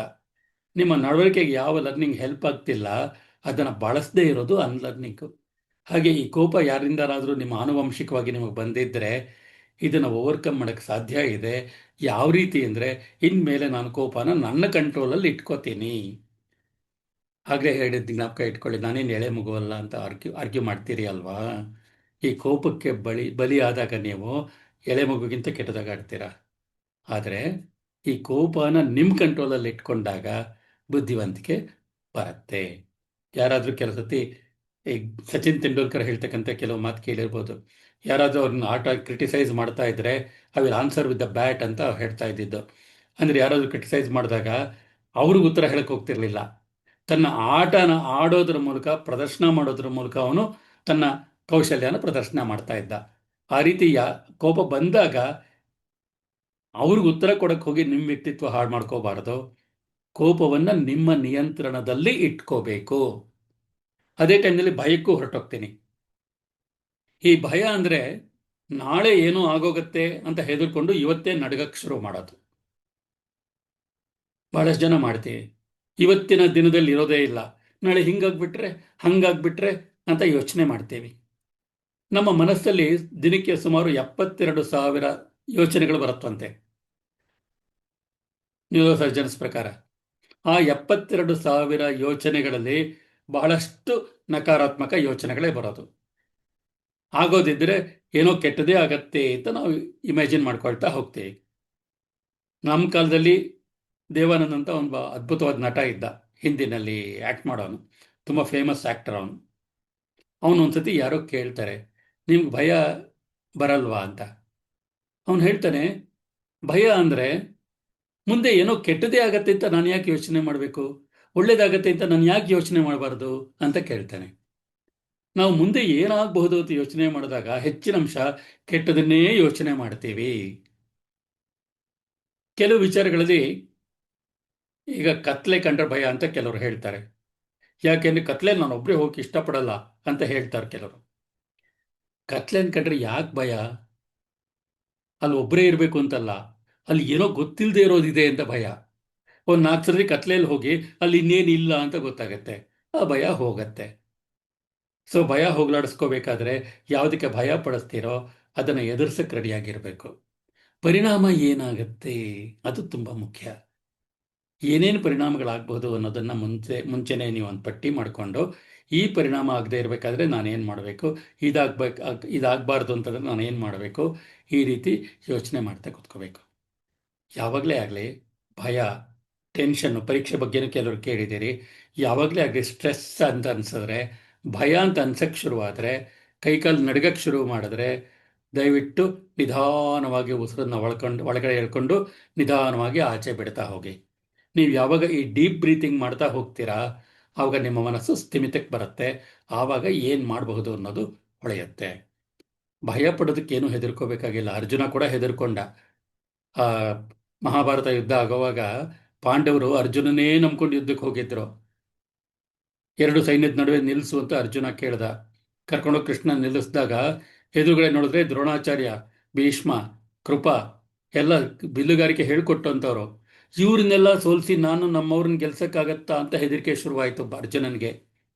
ಆವಾಗ ಒಂದು ಮಾತು ಹೇಳ್ತಾನೆ ಅವನು, ನಿಮ್ಗೆಲ್ರಿಗೂ ಆಗಿರೋ ಅನುಭವನೇ ಇದು. ಬಾಯಿ ಒಣಗ್ತಾ ಇದೆ, ಮೈಯೆಲ್ಲ ಬೆವರ್ತಾ ಇದೆ, ಬಿಲ್ಲು ಕೈಯಲ್ಲಿ ನಿಲ್ತಾ ಇಲ್ಲ, ಜಾರ್ತಾ ಇದೆ, ಬಾಣ ಪ್ರಯೋಗ ಮಾಡೋದಕ್ಕೆ ಯಾವ ಮಂತ್ರ ಬಳಸಬೇಕು ಅಂತ ನಂಗೆ ಜ್ಞಾಪಕನೇ ಬರ್ತಾ ಇಲ್ಲ, ಏನು ಮಾಡಲಿ ಅಂತ. ಪರೀಕ್ಷೆ ಫೇಸ್ ಮಾಡೋವಾಗಲೂ ನಿಮ್ಗೆಲ್ರಿಗೂ ಇದೇ ಅನುಭವಗಳಾಗತ್ತೆ. ಬಾಯಿ ಒಣಗತ್ತೆ, ಕೈಕಾಲು ನಡಗತ್ತೆ, ಯಾವ ಫಾರ್ಮುಲಾ ಬಳಸಬೇಕು ಅಥವಾ ಓದಿದ್ದೇನು ಮರೆತೋಗತ್ತೆ, ಎಲ್ಲ ಆಗತ್ತೆ. ಇದೆಲ್ಲದಕ್ಕೂ ಇರೋದು ಒಂದೇ ಉತ್ತರ. ಕೃಷ್ಣ ಹೇಳಿದ್ದು, ರಿಸಲ್ಟ್ ಬಗ್ಗೆ ತಲೆ ಕೆಡಿಸ್ಕೋಬೇಡ, ಮಾಡಬೇಕಾಗಿರೋ ಕೆಲಸದ ಕಡೆ ಗಮನ ಕೊಡು ಅಂತ ಹೇಳ್ದ ಕೃಷ್ಣ. ಅದೇ ನೀವು ಮಾಡಬೇಕಾಗಿರೋದು. ಯಾವಾಗ ಫಲಿತಾಂಶದ ಕಡೆ ಯೋಚನೆ ಮಾಡಕ್ಕೆ ಹೋಗ್ತೀರಿ, ಆವಾಗ ಭಯ ಶುರುವಾಗುತ್ತೆ. ಯಾವಾಗ ಮಾಡಬೇಕಾದ ಕೆಲಸದ ಕಡೆ ಗಮನ ಕೊಡ್ತೀರಿ, ಭಯ ನಿಮ್ಮ ಹತ್ರ ಬರೋದಿಲ್ಲ. ಪರೀಕ್ಷೆಗೆ ತಯಾರಿ ಮಾಡ್ಕೊಳ್ಳೋದು ಹೇಗೆ ಸಪ್ರೇಟಾಗಿ ಹೇಳ್ತೀನಿ. ಆದರೆ ಈ ಭಯ ಯಾವುದೇ ವಿಷಯದಲ್ಲಾದಾಗ ಡೀಪ್ ಬ್ರೀತಿಂಗ್ ಮಾಡಕ್ಕೆ ಶುರು ಮಾಡಿ. ಕ್ರಮೇಣ ಭಯ ಕಡಿಮೆ ಆಗ್ತಾ ಹೋಗುತ್ತೆ. ನೆಕ್ಸ್ಟು ಸುಳ್ಳುಗಳಿಗೆ ಹೋಗ್ತಾ ಇದ್ದೀನಿ. ಸಾಮಾನ್ಯವಾಗಿ ಸುಳ್ಳು ಹೇಳ್ದೆ ಇರೋಕ್ಕಾಗಲ್ಲ. ಯಾರ್ಯಾರಿಗೋ ಏನೇನೋ ಹೇಳ್ತೀವಿ. ಬೇರೆ ಯಾರಿಗೇನು ಸುಳ್ಳು ಹೇಳ್ತೀರಿ ಅದ್ರ ಬಗ್ಗೆ ನಾನು ಮಾತಾಡಕ್ಕೆ ಹೋಗಲ್ಲ. ಆದರೆ ನಿಮಗೆ ನೀವು ಹೇಳ್ಕೊಳ್ತಕ್ಕಂಥ ಸುಳ್ಳುಗಳಿದೆಯಲ್ಲ, ಅದು ನಿಮಗೆ ಅಪಾಯಕಾರಿ. ಜನ ಹೇಳ್ತಕ್ಕಂಥ ಅತಿ ದೊಡ್ಡ ಸುಳ್ಳು ಯಾವುದು ಅಂದರೆ, ನಾನು ಚೆನ್ನಾಗಿದ್ದೀನಿ ಅಂತ ಹೇಳೋದು. ಚೆನ್ನಾಗಿಲ್ಲದೆ ಇದ್ದಾಗಲೂ ನಾನು ಚೆನ್ನಾಗಿದ್ದೀನಿ ಅಂತ ಹೇಳೋದು. ನಿಮ್ಮ ಮುಖದಲ್ಲಿ ಸ್ಮೈಲ್ ಕಾಣಿಸ್ತಿಲ್ಲ ಅಂತಂದರೆ ನೀವು ಚೆನ್ನಾಗಿಲ್ಲ ಅಂತ ಅರ್ಥ. ನಿಮ್ಮ ಮುಖ ಯಾವಾಗಲೂ ಹುಬ್ಬುಗಟ್ಟಿದೆ ಅಂತಂದರೆ ನೀವು ಚೆನ್ನಾಗಿಲ್ಲ ಅಂತ ಅರ್ಥ. ಯಾವಾಗಲೂ ಕೂತ ಕೈ ಹಿಂಗೆ ಮಾಡ್ಕೊಳ್ತಿರ್ತೀರಿ ಅಂತಂದರೆ ನೀವು ಚೆನ್ನಾಗಿಲ್ಲ ಅಂತಾನೆ ಅರ್ಥ. ಹಾಗೆ ಚೆನ್ನಾಗಿಲ್ಲ ಅನ್ನಿಸ್ದಾಗ ದಯವಿಟ್ಟು ನಮ್ಮನ್ನು ಸಂಪರ್ಕ ಪಡಿ. ನಾನು ಎಲ್ರಿಗೂ ದೊಡ್ಡವ್ರಿಗೂ ಪ್ರಾಮಿಸ್ ಮಾಡ್ತಾ ಇರ್ತೀನಿ, ನಿಮ್ಮ ಮುಖದಲ್ಲಿ ಸ್ಮೈಲ್ ಕಾಣೆ ಆದರೆ ನನಗೆ ಫೋನ್ ಮಾಡಿ 3 ನಿಮಿಷದಲ್ಲಿ ಸ್ಮೈಲ್ ಬರೆಸ್ಕೊಡ್ತೀನಿ ಅಂತ ಹೇಳ್ತಿರ್ತೀನಿ. ಆ ಥರ ಯಾರಿಗಾದರೂ ಅನಿಸ್ದಾಗ, ನಾನು ಚೆನ್ನಾಗಿದ್ದರೂ ಚೆನ್ನಾಗಿಲ್ಲದೆ ಹೋದರೂ ನಾನು ಚೆನ್ನಾಗಿದ್ದೀನಿ ಅಂತ ಹೇಳೋದನ್ನು ಬಿಡಿ. ಚೆನ್ನಾಗಿದ್ದರೆ ಚೆನ್ನಾಗಿದ್ದೀನಿ ಅಂತೇಳಿ, ಚೆನ್ನಾಗಿಲ್ಲದೆ ಹೋದರೆ ಇಲ್ಲ ನಾನು ಚೆನ್ನಾಗಿಲ್ಲ, ನನಗೆ ಹೆಲ್ಪ್ ಬೇಕಾಗಿದೆ ಅಂತ ಹೇಳಿ. ಯಾವಾಗ ನಿಮಗೆ ನೀವು ಸುಳ್ಳು ಹೇಳ್ಕೊಳ್ತೀರಿ, ಅದು ನಿಮ್ಮ ವ್ಯಕ್ತಿತ್ವಕ್ಕೆ ಅಡ್ಡ ಬರುತ್ತೆ. ಆ ಸುಳ್ಳನ್ನು ಯಾವತ್ತೂ ಹೇಳ್ಕೋಬಾರ್ದು. ದುಶ್ಚಟಗಳು ಅನ್ನೋದಕ್ಕೆ ಸರಿಯಾದ ಕ್ಲಾರಿಫಿಕೇಶನ್ ಕೊಡೋಕ್ಕಾಗೋದೇ ಇಲ್ಲ. ಇದು ಒಳ್ಳೆಯದಲ್ಲ, ಇದು ಕೆಟ್ಟದು, ಏನೂ ಹೇಳೋಕ್ಕಾಗೋದೇ ಇಲ್ಲ. ಯಾವ ಆಕ್ಟಿವಿಟಿಯಿಂದ ನಿಮ್ಮ ಕನಸಿಗೆ ಅಡ್ಡ ಆಗತ್ತೆ, ಯಾವ ಆಕ್ಟಿವಿಟಿಯಿಂದ ನಿಮ್ಮ ನಡವಳಿಕೆಗೆ ತೊಂದರೆ ಆಗತ್ತೆ ಅಥವಾ ನಿಮಗೆ ಭಯ ಶುರುವಾಗತ್ತೆ, ಯಾವ ಆಕ್ಟಿವಿಟಿಯಿಂದ ನಿಮಗೆ ನೀವು ಮಾಡಬೇಕಾಗಿರೋ ಕರ್ತವ್ಯನ ಮಾಡೋಕ್ಕಾಗಲ್ಲ, ಅದು ದುಶ್ಚಟ. ನಿಮ್ಮ ಬೆಲೆಯನ್ನು ಕಡಿಮೆ ಮಾಡತಕ್ಕಂಥ ಆಕ್ಟಿವಿಟಿ ಒಂದು, ಇನ್ನೊಂದು ನಿಮ್ಮ ಬುದ್ಧಿವಂತಿಕೆಯನ್ನು ಕಡಿಮೆ ಮಾಡತಕ್ಕಂಥ ಆಕ್ಟಿವಿಟಿ, ಮತ್ತು ನಿಮ್ಮ ಗುರಿನ ತಪ್ಪಿಸಿ ಬೇರೆ ಕಡೆ ಕರ್ಕೊಂಡು ಹೋಗ್ತಕ್ಕಂಥ ಆಕ್ಟಿವಿಟಿ. ಅಂದರೆ ಯಾವ ನಡವಳಿಕೆ, ಯಾವ ಚಟ ನೀವು ಬೆಳೆಯೋದಕ್ಕೆ ಬಿಡ್ತಾ ಇಲ್ಲ, ಅದು ದುಶ್ಚಟ ಅಂತ ತಿಳ್ಕೊಳ್ಳಿ. ಅಷ್ಟೇ, ಆ ಡೆಫಿನೇಷನ್ ಸಾಕು ನಿಮಗೆ. ಇದನ್ನಿಟ್ಕೊಂಡು ಈ 5 ಪಂಚವೈರಿಗಳು ಯಾರಿದ್ದಾರೆ, ಈ ವೈರಿಗಳನ್ನು ನಿಮ್ಮ ಕಂಟ್ರೋಲಲ್ಲಿ ಇಟ್ಕೊಂಡ್ರೆ ಬೆಳೆಯೋದಕ್ಕೆ ಸಾಧ್ಯ ಆಗತ್ತೆ. ಇದು ಒಂದು ಮುಖ್ಯವಾದ ವಿಚಾರ. ಕೆಲವು ಮಕ್ಕಳು ಪೇರೆಂಟ್ಸ್ ಬೈತಾರೆ, ಒಳ್ಳೆ ಮಾರ್ಕ್ಸ್ ತಗೊಳ್ಳಿಲ್ಲ ಅಂತ ಬೈತಾರೆ, ಕಡಿಮೆ ಮಾರ್ಕ್ಸ್ ತಗೊಂಡೆ ಅಂತ ಅಂತಾರೆ, ಏನು ಮಾಡೋದು ಅಂತೆಲ್ಲ ಕೇಳ್ತಿರ್ತಾರೆ. ಈ ಒಂದು ವಿಚಾರ ಹೇಗಿದೆ ಅಂತಂದರೆ, ಊಟ ನೀವೇನು ಮಾಡ್ತೀರಿ ಅದಕ್ಕೆ ನೀವು ಸಂಪಾದನೆ ಮಾಡ್ಕೋಬೇಕು ಅಂತಂದರೆ, ಅದಕ್ಕೋಸ್ಕರ ನೀವೆಲ್ಲಾದರೂ ಕೆಲಸ ಮಾಡಿ ದುಡ್ಡು ಸಂಪಾದನೆ ಮಾಡಿಕೊಂಡು ನಿಮ್ಮ ಊಟನ ಕೊಂಡುಕೊಳ್ಳಿ ಅಂತಲ್ಲ. ಒಂದು ಯೋಚನೆ ಮಾಡಿ, ನೀವು ಎಷ್ಟು ಜನ ಮನೆಯಿಂದ ಬರ್ತೀರಿ ಗೊತ್ತಿಲ್ಲ ನನಗೆ. ಈ ಮನೆಯಿಂದ ಇನ್ನೇನು ಸ್ಕೂಲ್ಗೆ ಹೊರಡಬೇಕು, ಅಮ್ಮನ ಕೇಳ್ತೀರಾ, ಅಮ್ಮ ಸ್ಕೂಲ್ಗೆ ಹೊತ್ತಾಯ್ತು ತಿಂಡಿ ಕೊಡಮ್ಮ ಅಂತ ಕೇಳ್ತೀರಾ. ಆಗ ನಿಮ್ಮ ಅಮ್ಮ ಹೇಳ್ತಾರೆ, ಇವತ್ತು ತಿಂಡಿ ಮಾಡ್ಲಾ ಬೇಡವಾ ಅಂತ ಯೋಚನೆ ಮಾಡ್ತಾ ಇದ್ದೀನಿ ಅಂತ ಹೇಳ್ತಾರೆ. ಸಿಟ್ ಮಾಡ್ಕೊಳ್ತೀರಿ ತಾನೆ, ಗೊತ್ತಿಲ್ವಾ ನಿಂಗೆ ನಾನು ಸ್ಕೂಲ್ಗೆ ಹೋಗ್ಬೇಕು ಅಂತ, ಇಷ್ಟೊತ್ತಿಗೆ ತಿಂಡಿ ಮಾಡಿರ್ಬೇಕು ಅಂತ ನಿಮ್ಗೆ ಗೊತ್ತಿಲ್ವಾ ಅಂತ ಅಮ್ಮನ ಮೇಲೆ ಹಾರಾಡ್ತೀರಿ. ಅಮ್ಮ ತನ್ನ ಕರ್ತವ್ಯನ ಯಾರ ಹತ್ರನೂ ಹೇಳಿಸ್ಕೊಳ್ದೆ ತಾನೇ ಮಾಡ್ತಾಳೆ. ಮಕ್ಕಳು ಯಾವಾಗ ಹೋಗ್ಬೇಕು, ಅವ್ರಿಗೆ ಏನು ಬೇಕು ಎಲ್ಲ ನೋಡ್ಕೊಳ್ತಾರೆ. ಆ ಅಮ್ಮ ಆ ರೀತಿ ಊಟ ಸಂಪಾದನೆ ಮಾಡ್ಕೊಳ್ತಾಳೆ. ಯಾಕೆ ಅಂದರೆ ತನ್ನಿಂದ ಏನು ಕೆಲಸ ಇದೆ ಅನ್ನೋದನ್ನ ನಿರೀಕ್ಷೆ ಮಾಡದೆ ಮಾಡ್ತಾಳೆ. ಇನ್ನು ಕೆಲವು ಸತಿ ಏನಾಗುತ್ತೆ ಅಂದರೆ, ಏನೋ ತಿಂಡಿ ಮಾಡಿರ್ತಾರೆ, ನೀವು 4 ಇಡ್ಲಿ ತಿಂತೀರಿ ಅಂದ್ಕೊಳ್ಳಿ ಬೆಳಗ್ಗೆ ಹೊತ್ತು, ಅಮ್ಮ 2 ಇಡ್ಲಿ ಕೊಡೋದು, ಇವತ್ತು ಇಷ್ಟೇ ಕೊಡೋದು ಅಂತ ಸಿಟ್ಟು ಮಾಡ್ಕೋತೀರಿ. ನಂಗೆ 4 ಬೇಕು ಅಂತ ಗೊತ್ತಿಲ್ವ ನಿನಗೆ ಅಂತ ಬೈಕೋತೀರಿ, ಜಗಳ ಆಡ್ತೀರಿ. ಅದೇ ರೀತಿ ಅಮ್ಮ ನಿಮ್ಮಿಂದ ನಿರೀಕ್ಷೆ ಇಟ್ಕೊಳ್ಳೋದು ತಪ್ಪ. ನೀವು ಬುದ್ಧಿವಂತರು ಅಂತ ಅಂದ್ಕೊಂಡಿರ್ತಾಳೆ ಅಮ್ಮ. ಒಂದು ಜ್ಞಾಪಕ ಇಟ್ಕೊಳ್ಳಿ, ಎಲ್ಲ ಅಮ್ಮಂದಿರಿಗೂ ತಮ್ಮ ಮಕ್ಕಳ ಬಗ್ಗೆ ತುಂಬ ಹೆಮ್ಮೆ ಇರುತ್ತೆ. ತಮ್ಮ ಮಕ್ಕಳು ನಿಜವಾಗ್ಲೂ ಬುದ್ಧಿವಂತರು ಅಂತಾನೆ ನಂಬ್ಕೊಂಡಿರ್ತಾರೆ ಅವರು. ಅವ್ರ ನಂಬಿಕೆನ ಯಾವತ್ತೂ ಸುಳ್ಳು ಮಾಡೋಕ್ಕೆ ಹೋಗಬೇಡಿ. ನಿಮ್ಮ ಊಟ ನೀವು ಸಂಪಾದನೆ ಮಾಡ್ಕೋಬೇಕು ಅಂತಂದರೆ ನಿಮ್ಮ ವಯಸ್ಸಿನಲ್ಲಿ ನೀವು ಮಾಡಬೇಕಾಗಿರೋ ಕೆಲವು ಕರ್ತವ್ಯಗಳಿದೆ. ಅದರಲ್ಲಿ ಬಹಳ ಮುಖ್ಯವಾಗಿ ಕರ್ತವ್ಯ ಅಂತಂದರೆ ಸ್ಕೂಲ್ಗೆ ಹೋಗಿ, ಕಾಲೇಜ್ಗೆ ಹೋಗಿ ವಿದ್ಯೆ ಕಲ್ತ್ಕೊಂಡು ಬರೋದು. ಕೆಲವು ವರ್ಷಗಳ ಹಿಂದೆ ಒರಿಸ್ಸಾ ಪ್ರವಾಸ ಹೋಗಿದ್ದೆ. ಆ ಒರಿಸ್ಸಾ ಪ್ರವಾಸ ಹೋದಾಗ ಅಲ್ಲಿ ಲಲಿತಗಿರಿ ಅಂತ ಒಂದು ಬೌದ್ಧ ಕ್ಷೇತ್ರ ಇದೆ. ಅಲ್ಲಿ ಹಲವಾರು ಗುಹೆಗಳೆಲ್ಲ ಇದೆ. ಹೇಗಿದೆ ಅಂತಂದರೆ, ಆ ವಿದ್ಯಾರ್ಥಿಗಳು ಕೂತ್ಕೊಂಡು ಓದೋದಕ್ಕೆ ಅಂತ ಸಣ್ಣ ಸಣ್ಣ ಕೋಣೆಗಳ ಥರ ಮಾಡಿದ್ದಾರೆ. ಯಾವುದಕ್ಕೂ ಬಾಗಿಲಿಲ್ಲ, ಕೋಣೆಗಳು ಮಾಡಿದ್ದಾರೆ. ನಾನಲ್ಲಿ ಹೋದಾಗ ಆ ಪ್ರತಿಯೊಂದು ಕೋಣೆಯ ಹೊಸಿಲ ಮೇಲೆ ಹೈಸ್ಕೂಲ್ ವಿದ್ಯಾರ್ಥಿ ಅನ್ಬೋದಾಗಿರ್ತಕ್ಕಂಥ ಒಂದು ಹುಡುಗ ಮತ್ತು ಒಂದು ಹುಡುಗಿ ಕೂತಿದ್ರು ಪ್ರತ್ಯೇಕವಾಗಿ. ನಾನು ಅಲ್ಲಿಂದ ಹೊರಟೋಟಕ್ಕೆ 5 ಗಂಟೆ ಆಯಿತು. ಆವಾಗ ಇವರು ಹೊರಟರು. ನಾವು ಆ ಕಾಂಪೌಂಡಿಂದ ಆಚೆ ಬಂದು ನೋಡಿದಾಗ ಸ್ಕೂಲಿಂದ ಮಕ್ಕಳೆಲ್ಲ ಮನೆಗೆ ಹೋಗ್ತಾ ಇದ್ರು. ಆ ಟೈಮ್ಗೆ ಇವರು ಮನೆಗೆ ಹೋಗ್ತಾ ಇದ್ದಾರೆ. ಅಪ್ಪ ಅಮ್ಮ ಏನು ಅನ್ಕೊಂಡಿದ್ದಾರೆ, ಮಕ್ಕಳು ಸ್ಕೂಲ್ಗೆ ಹೋಗಿದ್ದಾರೆ ಅಂತ. ಆದರೆ ಈ ಮಕ್ಕಳು ಇಲ್ಲಿ ಕೂತಿದ್ರು, ಮಿಕ್ಕ ಮಕ್ಕಳ ಜೊತೆ ಮನೆಗೆ ಹೋದರು. ಈ ಥರ ತಪ್ಪುಗಳನ್ನು ಮಾಡಬೇಡಿ. ಈಗ ಮಾಡೋಕ್ಕೆ ಚೆನ್ನಾಗಿರುತ್ತೆ, ತುಂಬ ಖುಷಿ ಕೊಡುತ್ತೆ, ಆದರೆ ಭವಿಷ್ಯದಲ್ಲಿ ನಿಮ್ಮ ಭವಿಷ್ಯನ ಹಾಳು ಮಾಡುತ್ತೆ. ಆ ಥರ ಮಾಡಬೇಡಿ. ನಿಮ್ಮ ಮನೆಯವ್ರಿಗೆ ಯಾವ ಟೈಮಲ್ಲಿ ನೀವು ಎಲ್ಲಿದ್ದೀರಿ, ಏನು ಮಾಡ್ತಾ ಇದ್ದೀರಿ ಗೊತ್ತಿರಬೇಕು. ಕಂಪ್ಲೀಟ್ ನಿಜ ಹೇಳಲಿಕ್ಕಾಗದೇ ಇರ್ಬೋದು, ಆದರೆ ಕನಿಷ್ಠ ಪಕ್ಷ ಒಂದು 75ರಿಂದ 80% ಹೇಳಬೇಕು. ನಿಮ್ಮ ಕೆಲಸ ನೀವು ಮಾಡಬೇಕು. ಕೆಲವರೆಲ್ಲ ವಯಸ್ಸಿಗೆ ಬಂದವರು ಇದ್ದೀರಿ, 10 ವರ್ಷ ದಾಟದವ್ರು ಇದ್ದೀರಿ, ನಿಮ್ಮ ಬಟ್ಟೆಗಳನ್ನ ನೀವು ಒಗೆಯೋದನ್ನ ಕಲ್ತ್ಕೊಳ್ಳಿ. ಮನೆ ಕೆಲಸಕ್ಕೆ ಒಂದು ಸ್ವಲ್ಪ ಸಹಾಯ ಮಾಡೋದನ್ನ ಕಲ್ತ್ಕೊಳ್ಳಿ. ಬಹಳ ಮುಖ್ಯವಾಗಿ ಸಿಂಪಲ್ ಆಗಿ ಅಡುಗೆ ಮಾಡೋದನ್ನು ಕಲ್ತ್ಕೊಳ್ಳಿ. ಇದನ್ನು ನಾನು ಯಾಕೆ ಹೇಳ್ತಾ ಇದ್ದೀನಿ, ಹುಡುಗರಿಗೂ ಹೇಳ್ತಾ ಇದ್ದೀನಿ. ಇದನ್ನು ಯಾಕೆ ಹೇಳ್ತಾ ಇದ್ದೀನಿ ಅಂದರೆ, ಅಡುಗೆ ಮಾಡೋಕ್ಕೆ ಬರದೆ ನಾನು ತುಂಬ ಪರದಾಡಿದ್ದೀನಿ. ಬೇರೆ ಬೇರೆ ಕಡೆ ನನ್ನ ಆಫೀಸ್ ಸಂಬಂಧವಾಗಿ ಬೇರೆ ಬೇರೆ ಊರುಗಳಿಗೆ ಹೋಗಬೇಕಾಗಿ ಬಂದಾಗ, ನಾನು ಒಂಟಿಯಾಗಿದ್ದಾಗ ತುಂಬ ಒದ್ದಾಡಿದ್ದೀನಿ ಅಡುಗೆ ಮಾಡ್ಕೊಳ್ಳಿಕ್ಕೆ ಬರದೆ. ಎಷ್ಟೋ ರಾತ್ರಿಗಳು ಉಪವಾಸ ಕಳೆದಿದ್ದೀನಿ ಸರಿಯಾಗಿ ಊಟ ಮಾಡೋಕ್ಕಾಗದೆ. ಅಂತರ ತೊಂದರೆ ಆಗಬಾರ್ದು ಅನ್ನೋ ಕಾರಣಕ್ಕೋಸ್ಕರ ಎಲ್ಲ ಮಕ್ಕಳಿಗೂ ಹೇಳ್ತಾ ಇದ್ದೀನಿ, ಕನಿಷ್ಠ ಅಡುಗೆ ಮಾಡೋದನ್ನು ದಯವಿಟ್ಟು ಕಲ್ತ್ಕೊಳ್ಳಿ ಅಂತ ಹೇಳ್ತಾ ಇದ್ದೀನಿ. ಯಾಕೆಂದರೆ ಅದು ಇರಬೇಕು. ಆಮೇಲೆ ಅದೆಲ್ಲ ನಿಮ್ಮ ಊಟ ಸಂಪಾದನೆ ಮಾಡ್ಕೊಳ್ತಕ್ಕಂಥ ದಾರಿಗಳು. ಆಮೇಲೆ ಇನ್ನೊಂದು ಪ್ರಶ್ನೆ ಈಗಲೇ ತೊಗೊಂಡ್ಬಿಡ್ತೇನೆ. ಎಲ್ಲ ಮಕ್ಕಳನ್ನು ಒಂದು ಪ್ರಶ್ನೆ ಕೇಳ್ತೀನಿ, ನೀವು ಎಷ್ಟು ಒಳ್ಳೆಯವರು ಅಂತ. ಕೆಲವರು 50% ಒಳ್ಳೆಯವರು ಅಂತಾರೆ, ಕೆಲವರು 100% ಒಳ್ಳೆಯವರು ಅಂತಾರೆ, ಕೆಲವರು 90% ಒಳ್ಳೆಯವರು ಅಂತಾರೆ. ನನ್ನ ಫಾರ್ಮ್ಯುಲಾ ಏನಂದರೆ 75%ಗಿಂತ ಜಾಸ್ತಿ ಒಳ್ಳೆಯವರಾಗಬೇಡಿ. ಯಾಕೆ ಅಂತಂದರೆ 75%ಗಿಂತ ಜಾಸ್ತಿ ನೀವು ಒಳ್ಳೆಯವರಾದರೆ ಈ ಪ್ರಪಂಚ ನಿಮ್ಮನ್ನು ಬದುಕಕ್ಕೆ ಬಿಡಲ್ಲ. ಪ್ರಪಂಚದಲ್ಲಿ ಕೆಟ್ಟವ್ರು ಇರ್ತಾರೆ, ನಿಮ್ಮ ಒಳ್ಳೆತನನ ಅವರು ದುರುಪಯೋಗ ಪಡಿಸ್ಕೋಬೋದು. ಆದ್ದರಿಂದ 75% ಒಳ್ಳೆಯವರಾಗಿ, ಅದಕ್ಕಿಂತ ಜಾಸ್ತಿ ಒಳ್ಳೆಯವರಾಗಕ್ಕೆ ಹೋಗಬೇಡಿ. ಎರಡನೇದು, ನಿಮ್ಗೆ ಯಾರು ಸುಳ್ಳು ಹೇಳ್ತಾರೆ ಅವ್ರಿಗೆ ನೀವು ಸುಳ್ಳು ಹೇಳ್ಬೋದು. ಯಾರು ನಿಮಗೆ ಮೋಸ ಮಾಡ್ತಾರೆ ಅವ್ರಿಗೆ ನೀವು ಮೋಸ ಮಾಡ್ಬೋದು. ಏಕೆಂದರೆ ಅವ್ರಿಗೆ ಅರ್ಥವಾಗೋದು ಅದೇ ಭಾಷೆ. ಇದು ನನ್ನ ಫಾರ್ಮುಲಾ. ಎಲ್ಲ ಮಕ್ಕಳಿಗೂ ಇದನ್ನೇ ಫಾರ್ಮುಲಾನ ಕೊಡ್ತೀನಿ. ಆದರೆ ನಿಮಗೆ ನೀವು ಯಾವತ್ತೂ ಮೋಸ ಮಾಡ್ಕೋಬಾರ್ದು, ನಿಮಗೆ ನೀವು ಯಾವತ್ತೂ ಸುಳ್ಳು ಹೇಳ್ಕೋಬಾರ್ದು. ಅದರಿಂದ ನಿಮ್ಮಿಂದ ಏನು ಕೆಲಸವನ್ನು ನಿರೀಕ್ಷಿಸಲಾಗತ್ತೆ ಆ ಕೆಲಸ ಮಾಡಿದ್ರೆ ಅವತ್ತು ನಿಮ್ಮ ಊಟ ನೀವು ಸಂಪಾದನೆ ಮಾಡ್ಕೊಂಡ ಹಾಗೆ. ಕಲಿಯೋದಕ್ಕೆ ಎಲ್ಲೆಲ್ಲಿಂದ ಬರುತ್ತೆ ಅಂದರೆ ಶಿಕ್ಷಕರಿಂದ ಕಲಿಸ್ತಾರೆ.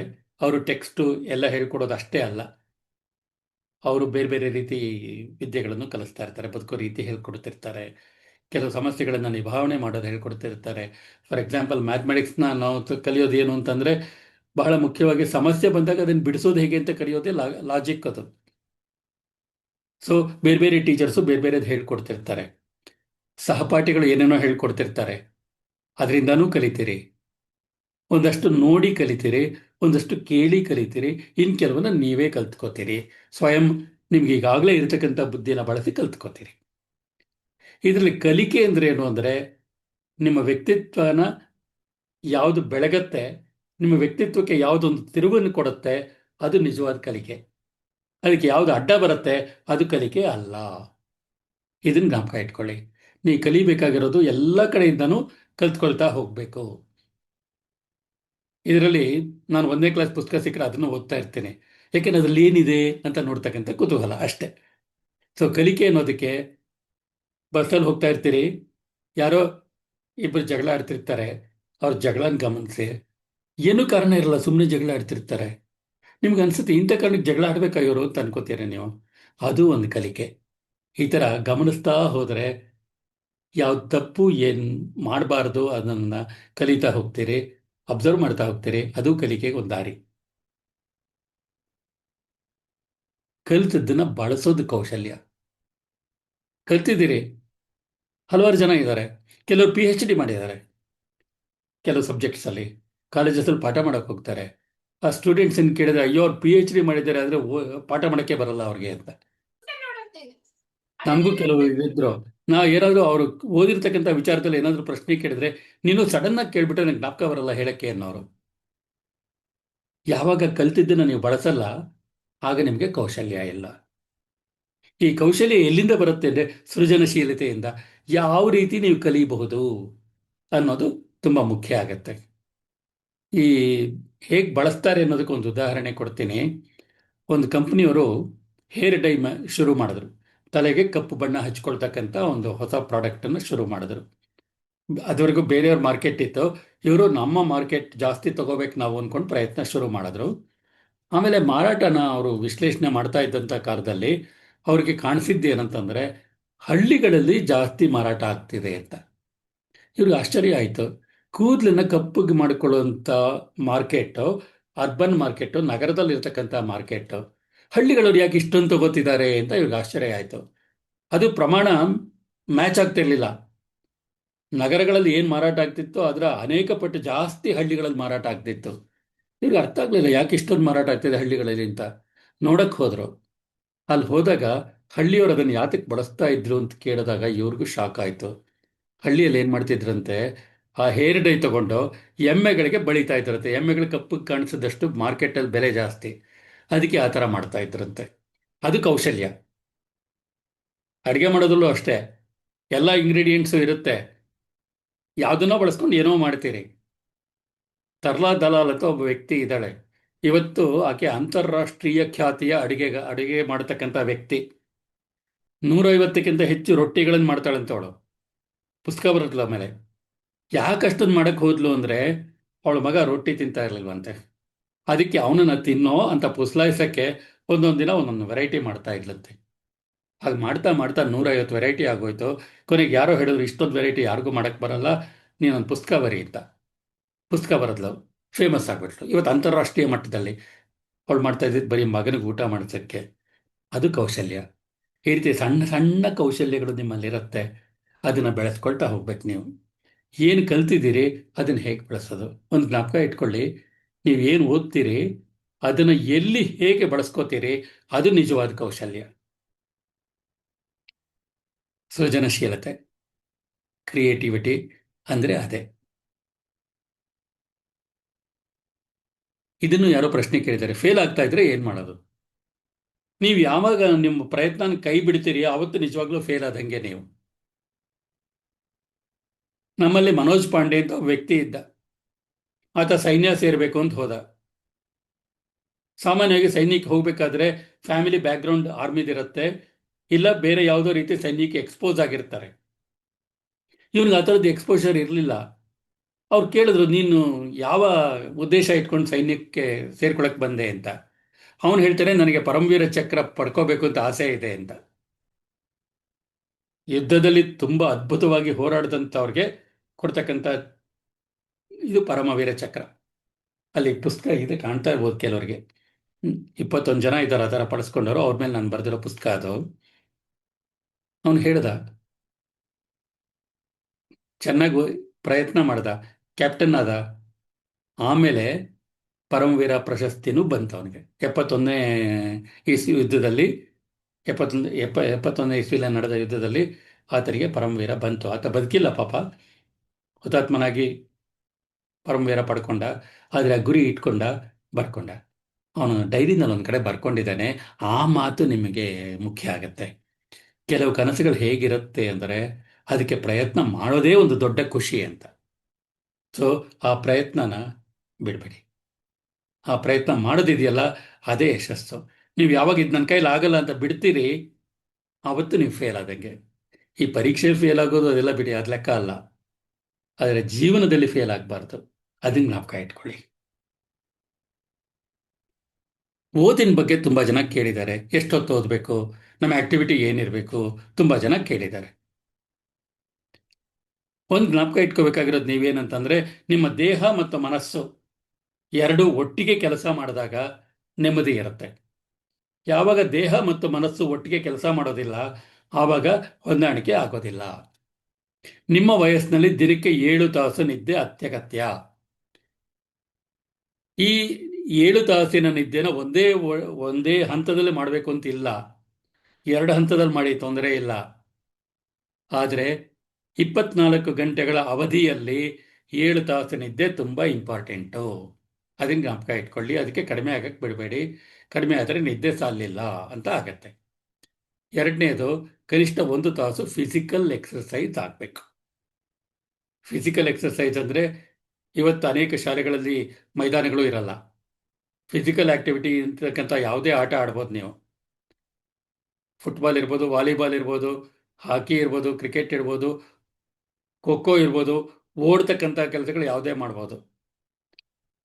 ಮನೆಯಲ್ಲಿ ಡ್ಯಾನ್ಸ್ ಮಾಡೋದು ಅದ್ಭುತವಾದ ದೈಹಿಕ ಚಟುವಟಿಕೆ. ನೀವು ಡ್ಯಾನ್ಸ್ ಮಾಡಿದಾಗ ಏನಾಗುತ್ತೆ ಅಂದರೆ ನಿಮ್ಮ ಮೈನ ಎಲ್ಲ ಭಾಗಗಳು ಅದರಲ್ಲಿ ಇನ್ವಾಲ್ವ್ ಆಗತ್ತೆ.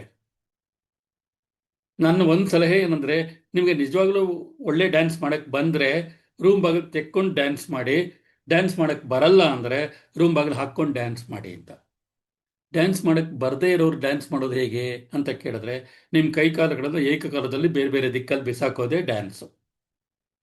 ಈ ಆಕ್ಟಿವಿಟಿ ಯಾಕೆ ಬೇಕಾಗಿದೆ ಅಂದರೆ, ನಿಮ್ಮ ಕನಸು ತಲೆಯಿಂದ ಕಾಲಿನವರೆಗೆ ನಿಮ್ಮ ರಕ್ತದಲ್ಲಿ ಹರಿಬೇಕು ಅಂದರೆ ಇದು ಬೇಕು.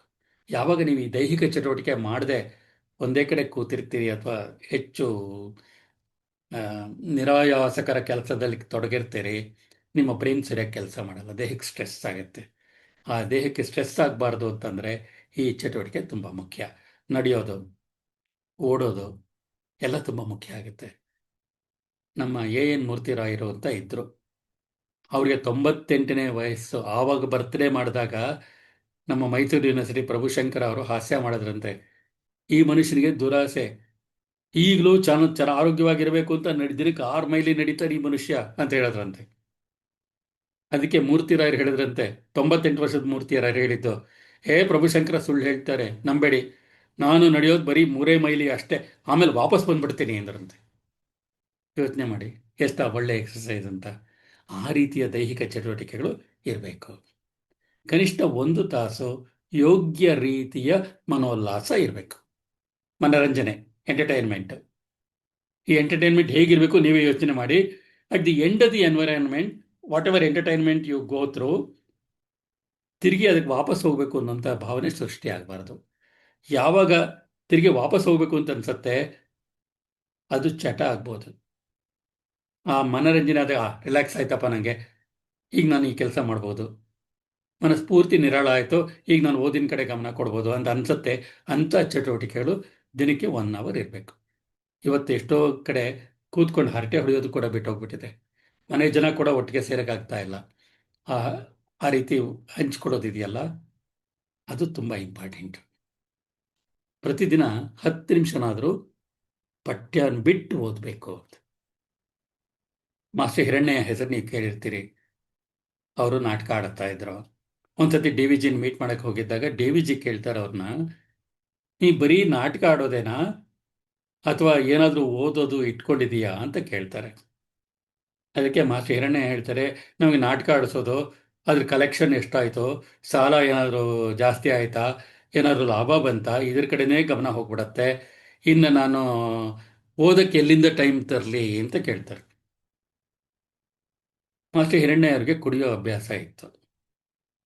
ಈ ದಿನ ಸಾಯಂಕಾಲ ಕುಡಿತೀರಿ ಅಲ್ವಾ ಅಂತ ಕೇಳ್ತಾರೆ ಡಿ ವಿ ಜಿ. ಹೌದು, ಅಭ್ಯಾಸ ಇದೆ ಅಂತ. ಆ ಕುಡಿಯೋದ್ರ ಜೊತೆಗೇನೋ ತರಿಸ್ಕೋತೀರಿ ಅಲ್ವಾ ಅಂತ ಕೇಳ್ತಾರೆ. ಹೌದು, ಖಾರವಾದ್ದೇನಾದ್ರು ಒಂದಷ್ಟು ತರಿಸ್ಕೋತೀನಿ. ಅದನ್ನು ಯಾವುದಲ್ಲಿ ಕೊಡ್ತಾರೆ ಅಂತ ಕೇಳ್ತಾರೆ ಡಿ ವಿ ಜಿ. ಒಂದು ಪೇಪರಲ್ಲಿ ಕಟ್ಕೊಡ್ತಾರೆ ಅಂತಾರೆ. ಆಮೇಲೆ ಆ ಪೇಪರ್ ಏನು ಮಾಡ್ತೀರಿ ಅಂತ ಕೇಳಿದಾಗ ಬಿಸಾಕ್ತೀವಿ ಅಂತಾರೆ. ಅದು ಬಿಸಾಕಕ್ಕೆ ಮುಂಚೆ ಒಂದ್ಸಲಿ ಆ ಪೇಪರಲ್ಲಿ ಏನಿದೆ ಅಂತ ನೋಡಿ ಅದೇ ಓದು ಅಂದರೆ ಅದಕ್ಕಿಂತ ದೊಡ್ಡದು ಬೇಕಿಲ್ಲ ಅಂತಾರೆ. ಹಾಗೆ ಸಿಕ್ಕ ಕಡೆ ಸಿಕ್ಕಿದ್ದನ್ನು ಓದೋ ಅಭ್ಯಾಸ ಮಾಡಿಕೊಳ್ಳಿ. ಕನಿಷ್ಠ ಪಕ್ಷ 10 ನಿಮಿಷ ಟೆಕ್ಸ್ಟ್ ಬುಕ್ ಬಿಟ್ಟು ಬೇರೆದು ಓದೋದು ಅಭ್ಯಾಸ ಮಾಡಿಕೊಳ್ಳಿ. ನಿಮ್ಮ ವ್ಯಕ್ತಿತ್ವ ಬೆಳೆಯೋದಕ್ಕೆ ತುಂಬ ಸಹಾಯ ಆಗುತ್ತೆ. ಎಲ್ಲ ಮಕ್ಕಳಿಗೂ ಈ ಎಕ್ಸಸೈಸ್ ಕೊಡ್ತೀನಿ, ದೊಡ್ಡವರು ಕೂಡ ಮಾಡ್ಬೋದು. ಇದನ್ನ ನಿಮಗೆ ಸ್ಟ್ರೆಸ್ ಆದಾಗ ಕಡಿಮೆ ಮಾಡ್ಕೊಳ್ಳಿಕ್ಕೆ ತುಂಬ ಹೆಲ್ಪ್ ಆಗುತ್ತೆ. ಈ ಕನ್ನಡಿ ಕಸರತ್ತು ಅಂದ್ರೆ ಏನು ಅಂದರೆ, ಸ್ಮೈಲು 2 ಮಾತು ಹೇಳ್ತಾರೆ. You are not completely dressed until you wear a smile ಅಂತ. ನಿಮ್ಮ ಮುಖದ ಮೇಲೆ ಸ್ಮೈಲ್ ಬರದೇ ಇದ್ದರೆ ನೀವು ಸರಿಯಾಗಿ ಪೂರ್ತಿ ಬಟ್ಟೆ ಹಾಕ್ಕೊಂಡಿಲ್ಲ ಅಂತಾನೆ ಅರ್ಥ ಅಂತ ಹೇಳ್ತಾರೆ. ಇನ್ನೊಂದು, A smile cost less than electricity but gives more light ಅಂತ. ಕರೆಂಟ್ನಷ್ಟು ಖರ್ಚಾಗಲ್ಲ, ಆದರೆ ಅದರಿಂದ ಸಿಗೋ ಬೆಳಕು ಮಾತ್ರ ತುಂಬ ಜಾಸ್ತಿ ಅಂತ. ಅದರಿಂದ ಸ್ಮೈಲ್ ತುಂಬ ಮುಖ್ಯ. ಈ ಸ್ಮೈಲ್ನ ಯಾರ್ಯಾರಿಗೋ ಕೊಡ್ತೀರಿ, ಕೆಲಸತಿ ಬೇಡದೇ ಇರೋರಿಗೂ ಕೊಡ್ತೀರಿ ಬಲವಂತವಾಗಿ. ಆದರೆ ನಿಮ್ಮ ಜೀವನದಲ್ಲಿ ತುಂಬ ಮುಖ್ಯವಾದಂಥ ಒಬ್ಬ ವ್ಯಕ್ತಿಗೆ ನೀವು ಕೊಡಲ್ಲ, ನಿಮಗೆ ನೀವು ಯಾವತ್ತೂ ಸ್ಮೈಲ್ ಕೊಟ್ಕೊಳ್ಳಲ್ಲ. ಅದು ನಿಮಗೆ ನೀವೇ ಕೊಡಬೇಕಾಗಿರೋ ಗಿಫ್ಟ್. ಅದೇ ಕನ್ನಡಿ ಕಸರತ್ತು. ರಾತ್ರಿ ಮಲ್ಕೊಳ್ಳಿಕ್ಕೆ ಮುಂಚೆ ಇವತ್ತಿಂದಲೇ ಶುರು ಮಾಡಿ. ರಾತ್ರಿ ಮಲ್ಕೊಳ್ಳಿಕ್ಕೆ ಮುಂಚೆ ಕನ್ನಡಿ ಮುಂದೆ ನಿಂತ್ಕೊಳ್ಳಿ, ನಿಮ್ಮ ಮುಖನ 1 ನಿಮಿಷ ನೋಡ್ಕೊಳ್ಳಿ, ಆಮೇಲೆ ಒಂದು ಸ್ಮೈಲ್ ಕೊಡಿ. ಸ್ಮೈಲ್ ಕೊಟ್ಟಾಗ ನಿಜವಾಗ್ಲೂ ಚೆನ್ನಾಗಿ ಕಾಣ್ತೀರಿ. ಆ ಇಮೇಜ್ ಫ್ರೀಸ್ ಆಗಿರಬೇಕು. ಆಮೇಲೆ ನಿಮ್ಮ ಹೆಸರು ಹೇಳ್ಕೊಂಡು ಗುಡ್ ನೈಟ್, ಚೆನ್ನಾಗಿ ನಿದ್ದೆ ಮಾಡು ಅಂತ ಹೇಳಿ. ಬೆಳಗ್ಗೆ ಸ್ಕೂಲ್ಗೆ ಹೊರಡೋದಕ್ಕೆ ಮುಂಚೆ ಕಣ್ಣಿ ಮುಂದೆ ನಿಂತ್ಕೊಂಡು ನಿಮಗೆ ನೀವೇ ಸ್ಮೈಲ್ ಕೊಟ್ಕೊಂಡು ನಿಮ್ಮ ಹೆಸರು ಹೇಳ್ಕೊಂಡು ಗುಡ್ ಮಾರ್ನಿಂಗ್, ಚೆನ್ನಾಗಿರು ಅಂತ ಹೇಳಿ. ಅದು ನಿಮಗೆ ಖಂಡಿತ ಪಾಸಿಟಿವ್ ನೋಟ್ ಕೊಡುತ್ತೆ. ರಾತ್ರಿ ಮಲ್ಕೊಳ್ಳುವಾಗ ಪಾಸಿಟಿವ್ ಆ್ಯಟಿಟ್ಯೂಡ್ ಇಟ್ಕೊಂಡು ಮಲ್ಕೋತೀರಿ, ಬೆಳಗ್ಗೆ ಏಳುವಾಗ ಪಾಸಿಟಿವ್ ಆ್ಯಟಿಟ್ಯೂಡ್ ಇಟ್ಕೊಂಡು ಸ್ಕೂಲಿಗೆ ಬರ್ತೀರಿ. ಎದ್ದ ತಕ್ಷಣ ಮಾಡಬೇಕಾಗಿಲ್ಲ, ಸ್ಕೂಲ್ಗೆ ಹೊರಡೋಕ್ಕೆ ಮುಂಚೆ ಮಾಡಿ ಸಾಕು. 2ನೇದು ಧ್ಯಾನ ಅಂದರೆ ಮೆಡಿಟೇಷನ್, ಅಂದರೆ ಇನ್ಕ್ಲೂಸಿವ್ ಮೆಡಿಟೇಷನ್ನು. ಈ ಮೆಡಿಟೇಷನ್ನಲ್ಲಿ ನೀವು ಯಾರ ದೇವ್ರ ಬಗ್ಗೆನೂ ಯೋಚನೆ ಮಾಡಬೇಕಾಗಿಲ್ಲ, ಯಾವುದ್ರ ಬಗ್ಗೆನೂ ಯೋಚನೆ ಮಾಡಬೇಕಾಗಿಲ್ಲ, ಯಾವುದ್ರ ಬಗ್ಗೆನೂ ಕಾನ್ಸಂಟ್ರೇಟ್ ಮಾಡಬೇಕಾಗಿಲ್ಲ. ನಿಮ್ಗೆ ಯಾವಾಗ ಅನುಕೂಲ ಅನ್ಸುತ್ತೆ ಅವಾಗ ಒಂದು ಕಡೆ ಕೂತ್ಕೊಳ್ಳಿ, ಕಣ್ಣು ಮುಚ್ಚಿ ನಿಧಾನವಾಗಿ ಉಸಿರಾಡ್ತಾ ಹೋಗಿ. ಉಸಿರು ಒಳಕ್ಕೆ ಹೋಗಬೇಕು, ಆಚೆ ಬರಬೇಕು, ನಿಧಾನವಾಗಿ ಒಂದು 10 ನಿಮಿಷ. ಆ ಟೈಮಲ್ಲಿ ಏನೇನೋ ಯೋಚನೆಗಳು ಬರುತ್ತೆ. ಬರ್ತಕ್ಕಂಥ ಎಲ್ಲ ಯೋಚನೆಗಳನ್ನು ಬಿಡಿ ಬರೋದಕ್ಕೆ. ಅದನ್ನು ಅಯ್ಯೋ ಈ ಯೋಚನೆ ಬರಬಾರ್ದು, ಆ ಯೋಚನೆ ಬರಬಾರ್ದು ಅನ್ನೋ ಪ್ರಯತ್ನ ಮಾಡಕ್ಕೆ ಹೋಗಬೇಡಿ. ಉಸಿರಾಡ್ತಾ ಹೋಗಿ ನಿಧಾನವಾಗಿ. ಯೋಚನೆಗಳು ಬರುತ್ತೆ, ಅದ್ರ ಪಾಡಿಗೆ ಅದು ಬಂದ್ಕೊಳ್ಳಿ, ತಲೆ ಕೆಡಿಸ್ಕೋಬೇಡಿ. ಹೀಗೆ ಮಾಡ್ತಾ ಮಾಡ್ತಾ ಕ್ರಮೇಣ ಮನಸ್ಸು ಕ್ಲಿಯರ್ ಆಗ್ತಾ ಹೋಗುತ್ತೆ. ಇದನ್ನು ಮಾಡಿ. ನಿಮ್ಗೆ ಯಾವಾಗಲೇ ಸ್ಟ್ರೆಸ್ ಅನ್ಸುತ್ತೆ ಆವಾಗಲೂ ಇದನ್ನು ಮಾಡ್ಬೋದು. 2 ನಿಮಿಷ ಮಾಡ್ಬೋದು. ನಿಧಾನವಾಗಿ ಉಸಿರನ್ನ ಒಳಗಡೆ ತಗೊಳ್ಳೋದು. ಆಗಲೇ ಹೇಳಿದೆ, ಸ್ಟ್ರೆಸ್ ಆದಾಗ, ಸಿಟ್ಟು ಬಂದಾಗ, ಅಳು ಬಂದಾಗ ಇದನ್ನು ಮಾಡಿದ್ರೆ ಹೆಲ್ಪ್ ಆಗುತ್ತೆ. ಇನ್ನೊಂದು, ಗ್ರ್ಯಾಟಿಟ್ಯೂಡ್ ಜರ್ನಲ್ ಬರೆಯೋಕ್ಕೆ ಎಲ್ಲರೂ ಹೇಳ್ತಾರೆ. ಅಂದರೆ ನಂಗಿರೋಕೆ ಮನೆ ಇದೆ, ಓದಕ್ಕೆ ಪುಸ್ತಕ ಸಿಗ್ತಾ ಇದೆ, ಕೈಕಾಲುಗಳೆಲ್ಲ ಭದ್ರವಾಗಿದೆ, ಗಟ್ಟಿಯಾಗಿದೆ, ಅದಕ್ಕೆ ಗ್ರ್ಯಾಟಿಟ್ಯೂಡ್ ಎಕ್ಸ್ಪ್ರೆಸ್ ಮಾಡು ಅಂತೆಲ್ಲ ಹೇಳ್ತಾರೆ. ಆದರೆ ನಾನು ಪ್ರೈಡ್ ಜರ್ನಲ್ ಬರೀರಿ ಅಂತ ಹೇಳ್ತೀನಿ. ಅಂದರೆ ನಿಮ್ಮ ಜೀವನದಲ್ಲಿ ನೀವು ಮಾಡಿರ್ತಕ್ಕಂಥ ಕೆಲವು ಕೆಲಸಗಳು ನಿಮಗೆ ಖುಷಿ ಕೊಟ್ಟಿರುತ್ತೆ. ಅದನ್ನ ಒಂದು ಕಡೆ ದಾಖಲೆ ಮಾಡ್ತಾ ಹೋಗಿ. 2 ನಿಮಿಷ ನಿಮಗೆ ಖುಷಿ ಆಯ್ತು ನನಗೆ ಮಾಡಿದ್ದು ಅಂತ ಅನ್ಸಿದ್ರೆ ಅದನ್ನೊಂದು ಕಡೆ ಬರೀರಿ. ಅದು ನಿಮ್ಮ ಹೆಮ್ಮೆ ಪ್ರಸಂಗಗಳು. ಯಾವತ್ತು ನಿಮಗೆ ಖಿನ್ನತೆ ಕಾಡುತ್ತೆ, ಯಾವತ್ತು ನೀವು ಏನು ಉಪಯೋಗ ಇಲ್ಲ ಅನ್ಸಕ್ಕೆ ಶುರುವಾಗುತ್ತೆ, ಯಾವತ್ತು ನಿಮಗೆ ನಾನು ಏನೂ ಮಾಡ್ತಾ ಇಲ್ಲ ಅನ್ಸಕ್ಕೆ ಶುರುವಾಗುತ್ತೆ, ಆವಾಗ ಆ ಹೆಮ್ಮೆ ಪ್ರಸಂಗಗಳನ್ನು ಓದ್ತಾ ಹೋಗಿ. ಅದು ನಿಮಗೆ ಇಂಥ ಕೆಲಸ ಮಾಡಿದಿರೋ ನೀವು ಬುದ್ಧಿವಂತರು, ನಿಜವಾಗ್ಲೂ ಕೇಪಬಲ್ ಅಂತ ನಿಮಗೆ ಮೆಸೇಜ್ ಕೊಡ್ತಾ ಹೋಗುತ್ತೆ. ನೀವು ಶಕ್ತಿಶಾಲಿಗಳು, ಬುದ್ಧಿವಂತಿಕೆ ಇದೆ, ಕೌಶಲ್ಯ ಇದೆ, ಸೃಜನಶೀಲತೆ ಇದೆ, ಇಷ್ಟೆಲ್ಲ ಮಾಡಿದ್ದೀರಿ ಅಂತ ಅದು ನೆನಪಿಸ್ತಾ ಹೋಗುತ್ತೆ. ಅದಕ್ಕೆ ಈ ಪ್ರೈಡ್ ಜರ್ನಲ್ನ ಬರೆಯೋಕ್ಕೆ ಶುರು ಮಾಡಿ. ಇದನ್ನ ಒಂದು ಚೀಟಿನಲ್ಲಿ ಬರ್ಕೊಳ್ಳಿ. ದಿನ ಮಲ್ಕೊಳ್ಳಿಕ್ಕೆ ಮುಂಚೆ ಹೇಳ್ಕೊಳ್ಳಿ, ಅಥವಾ ಬೆಳಗ್ಗೆ ಎದ್ದಾಗ ಹೇಳ್ಕೊಂಡ್ರೂ ಪರವಾಗಿಲ್ಲ. ದಿನಕ್ಕೆ ಒಂದ್ಸತಿ ಇದನ್ನು ಓದ್ಕೊಳ್ಳಿ. ನನ್ನ ಕನಸು ನಂದು, ನನ್ನ ವ್ಯಕ್ತಿತ್ವ ನನ್ನದು, ನಾನು ಬಯಸಿದಂತೆ ನಾನಾಗುವೆ, ಏನೇ ಆದರೂ. ನನ್ನ ಕನಸನ್ನು ಯಾರು ಕದಿಯಕ್ಕೆ ಬಿಡಲ್ಲ, ನನ್ನ ವ್ಯಕ್ತಿತ್ವನ ಯಾರು ಕದಿಯಕ್ಕೆ ಬಿಡಲ್ಲ. That should be your goal. ಸ್ಕೌಟಲ್ಲಿ ಒಂದು ಸಾಂಗ್ ಹೇಳ್ಕೊಡ್ತಾರೆ. Whether the weather be good or whether the weather be bad, we will weather the weather, whatever the weather, whether we like it or not ಅಂತ. ಹವಾಮಾನ ಹೇಗಾದರೂ ಇರಲಿ, ನಾವು ಅದನ್ನು ನಿಭಾಯಿಸ್ಕೋತೀವಿ ಅಂತ. ಆದ್ದರಿಂದ ಕೆಲವು ಸತಿ ನಿಮ್ಗೆ ಇಷ್ಟ ಇಲ್ಲದೆ ಇರೋ ಕೆಲಸಗಳನ್ನ ನೀವು ಮಾಡಲೇಬೇಕಾಗತ್ತೆ. ಯಾಕೆ ಅಂತಂದರೆ ಹೊರಗಿನ ಜಗತ್ತಿನಲ್ಲಿ, ಮನೆ ಮತ್ತು ಶಾಲೆ ಇದರ ಆಚೆಗಿನ ಜಗತ್ತಿನಲ್ಲಿ ನಿಮಗೆ ಇಷ್ಟವಾಗದೇ ಇರತಕ್ಕಂಥ ಅನೇಕ ಘಟನೆಗಳು ನಡೀತಾ ಇರುತ್ತೆ. ಯಾವುದ್ರ ಮೇಲೂ ನಿಮ್ಮ ಕಂಟ್ರೋಲ್ ಇರಲ್ಲ. ಅದಕ್ಕೆಲ್ಲ ನೀವು ಬೇಜಾರು ಮಾಡ್ಕೊಳ್ತಾ ಹೋದರೆ, ಸಿಟ್ಟು ಮಾಡ್ಕೊಳ್ತಾ ಹೋದರೆ, ಅಳ್ತಾ ಹೋದರೆ ನಿಮ್ಮ ವ್ಯಕ್ತಿತ್ವ ಹಾಳಾಗುತ್ತೆ. ಯಾವುದು ನಿಮ್ಮ ನಿಯಂತ್ರಣದಲ್ಲಿ ಇಲ್ಲ ಅದನ್ನು ಅಕ್ಸೆಪ್ಟ್ ಮಾಡ್ಕೋಬೇಕು ನೀವು. ಯಾವುದು ನಿಮ್ಮ ನಿಯಂತ್ರಣದಲ್ಲಿ ಇದೆ ಅದರ ಕಡೆ ಗಮನ ಕೊಡಬೇಕು. ಆದ್ದರಿಂದ ಈ ಧ್ಯೇಯ ವಾಕ್ಯ ದಿನಕ್ಕೊಂದ್ಸತಿ ಹೇಳಿಕೊಳ್ಳಿ. ಆಮೇಲೆ ನಿಮ್ಮ ಕನಸು ಆಗಲೇ ಹೇಳಿದಾಗೆ ಬೇರೆ ಬೇರೆ ವಯಸ್ಸಿಗೆ ಒಂಚೂರು ಚೇಂಜ್ ಆಗ್ಬೋದು. ಆದರೆ ಈ ಮೂಲ ಸ್ಟೇಟ್ಮೆಂಟ್ ಏನಿದೆ, ನನ್ನ ಕನಸು ನನ್ನದು, ನನ್ನ ವ್ಯಕ್ತಿತ್ವ ನನ್ನದು, ನಾನು ಬಯಸಿದಂತೆ ನಾನಾಗುವೆ, ಏನೇ ಆದರೂ, ಇದನ್ನು ದಿನಕ್ಕೊಂದ್ಸತಿ ಹೇಳ್ಕೊಳ್ತಾ ಹೋಗಿ. ಈಗ ಇನ್ನೇನಾದರೂ ಪ್ರಶ್ನೆಗಳಿದ್ದರೆ ಬರ್ಬೋದು. ನನ್ನ ನಂಬರ್ ಕೊಟ್ಟಿದ್ದೀನಿ. ಯಾಕಾದರೂ ಬೇರೆ ಪ್ರಶ್ನೆಗಳು ಬಂದರೆ ಆಮೇಲೂ ಫೋನ್ ಮಾಡಿ ಕೇಳ್ಬೋದು. ನಿಮ್ಮ ವಾರ್ಡನ್ಗಳ ಮೂಲಕ ನೀವು ನನಗೆ ಫೋನ್ ಮಾಡಿಸಿ ಪ್ರಶ್ನೆ ಕೇಳ್ಬೋದು. ಆಮೇಲೆ ನೀವು ಕೇಳಿರ್ತಕ್ಕಂಥ ಬಹುತೇಕ ಪ್ರಶ್ನೆಗಳನ್ನು ನಾನು ಹೇಳಿದ್ದೀನಿ. ಒಂದು ಪ್ರಶ್ನೆ ಬಂದಿದ್ದು ಅದನ್ನು ನಾನು ತಗೊಂಡಿಲ್ಲ. ಪೇರೆಂಟ್ಸ್ ಹೇಳೋದು ಮತ್ತು ಮಕ್ಕಳು ಬಯಸೋದು ಬೇರೆ ಆದಾಗ ಏನು ಮಾಡಬೇಕು ಅಂತ.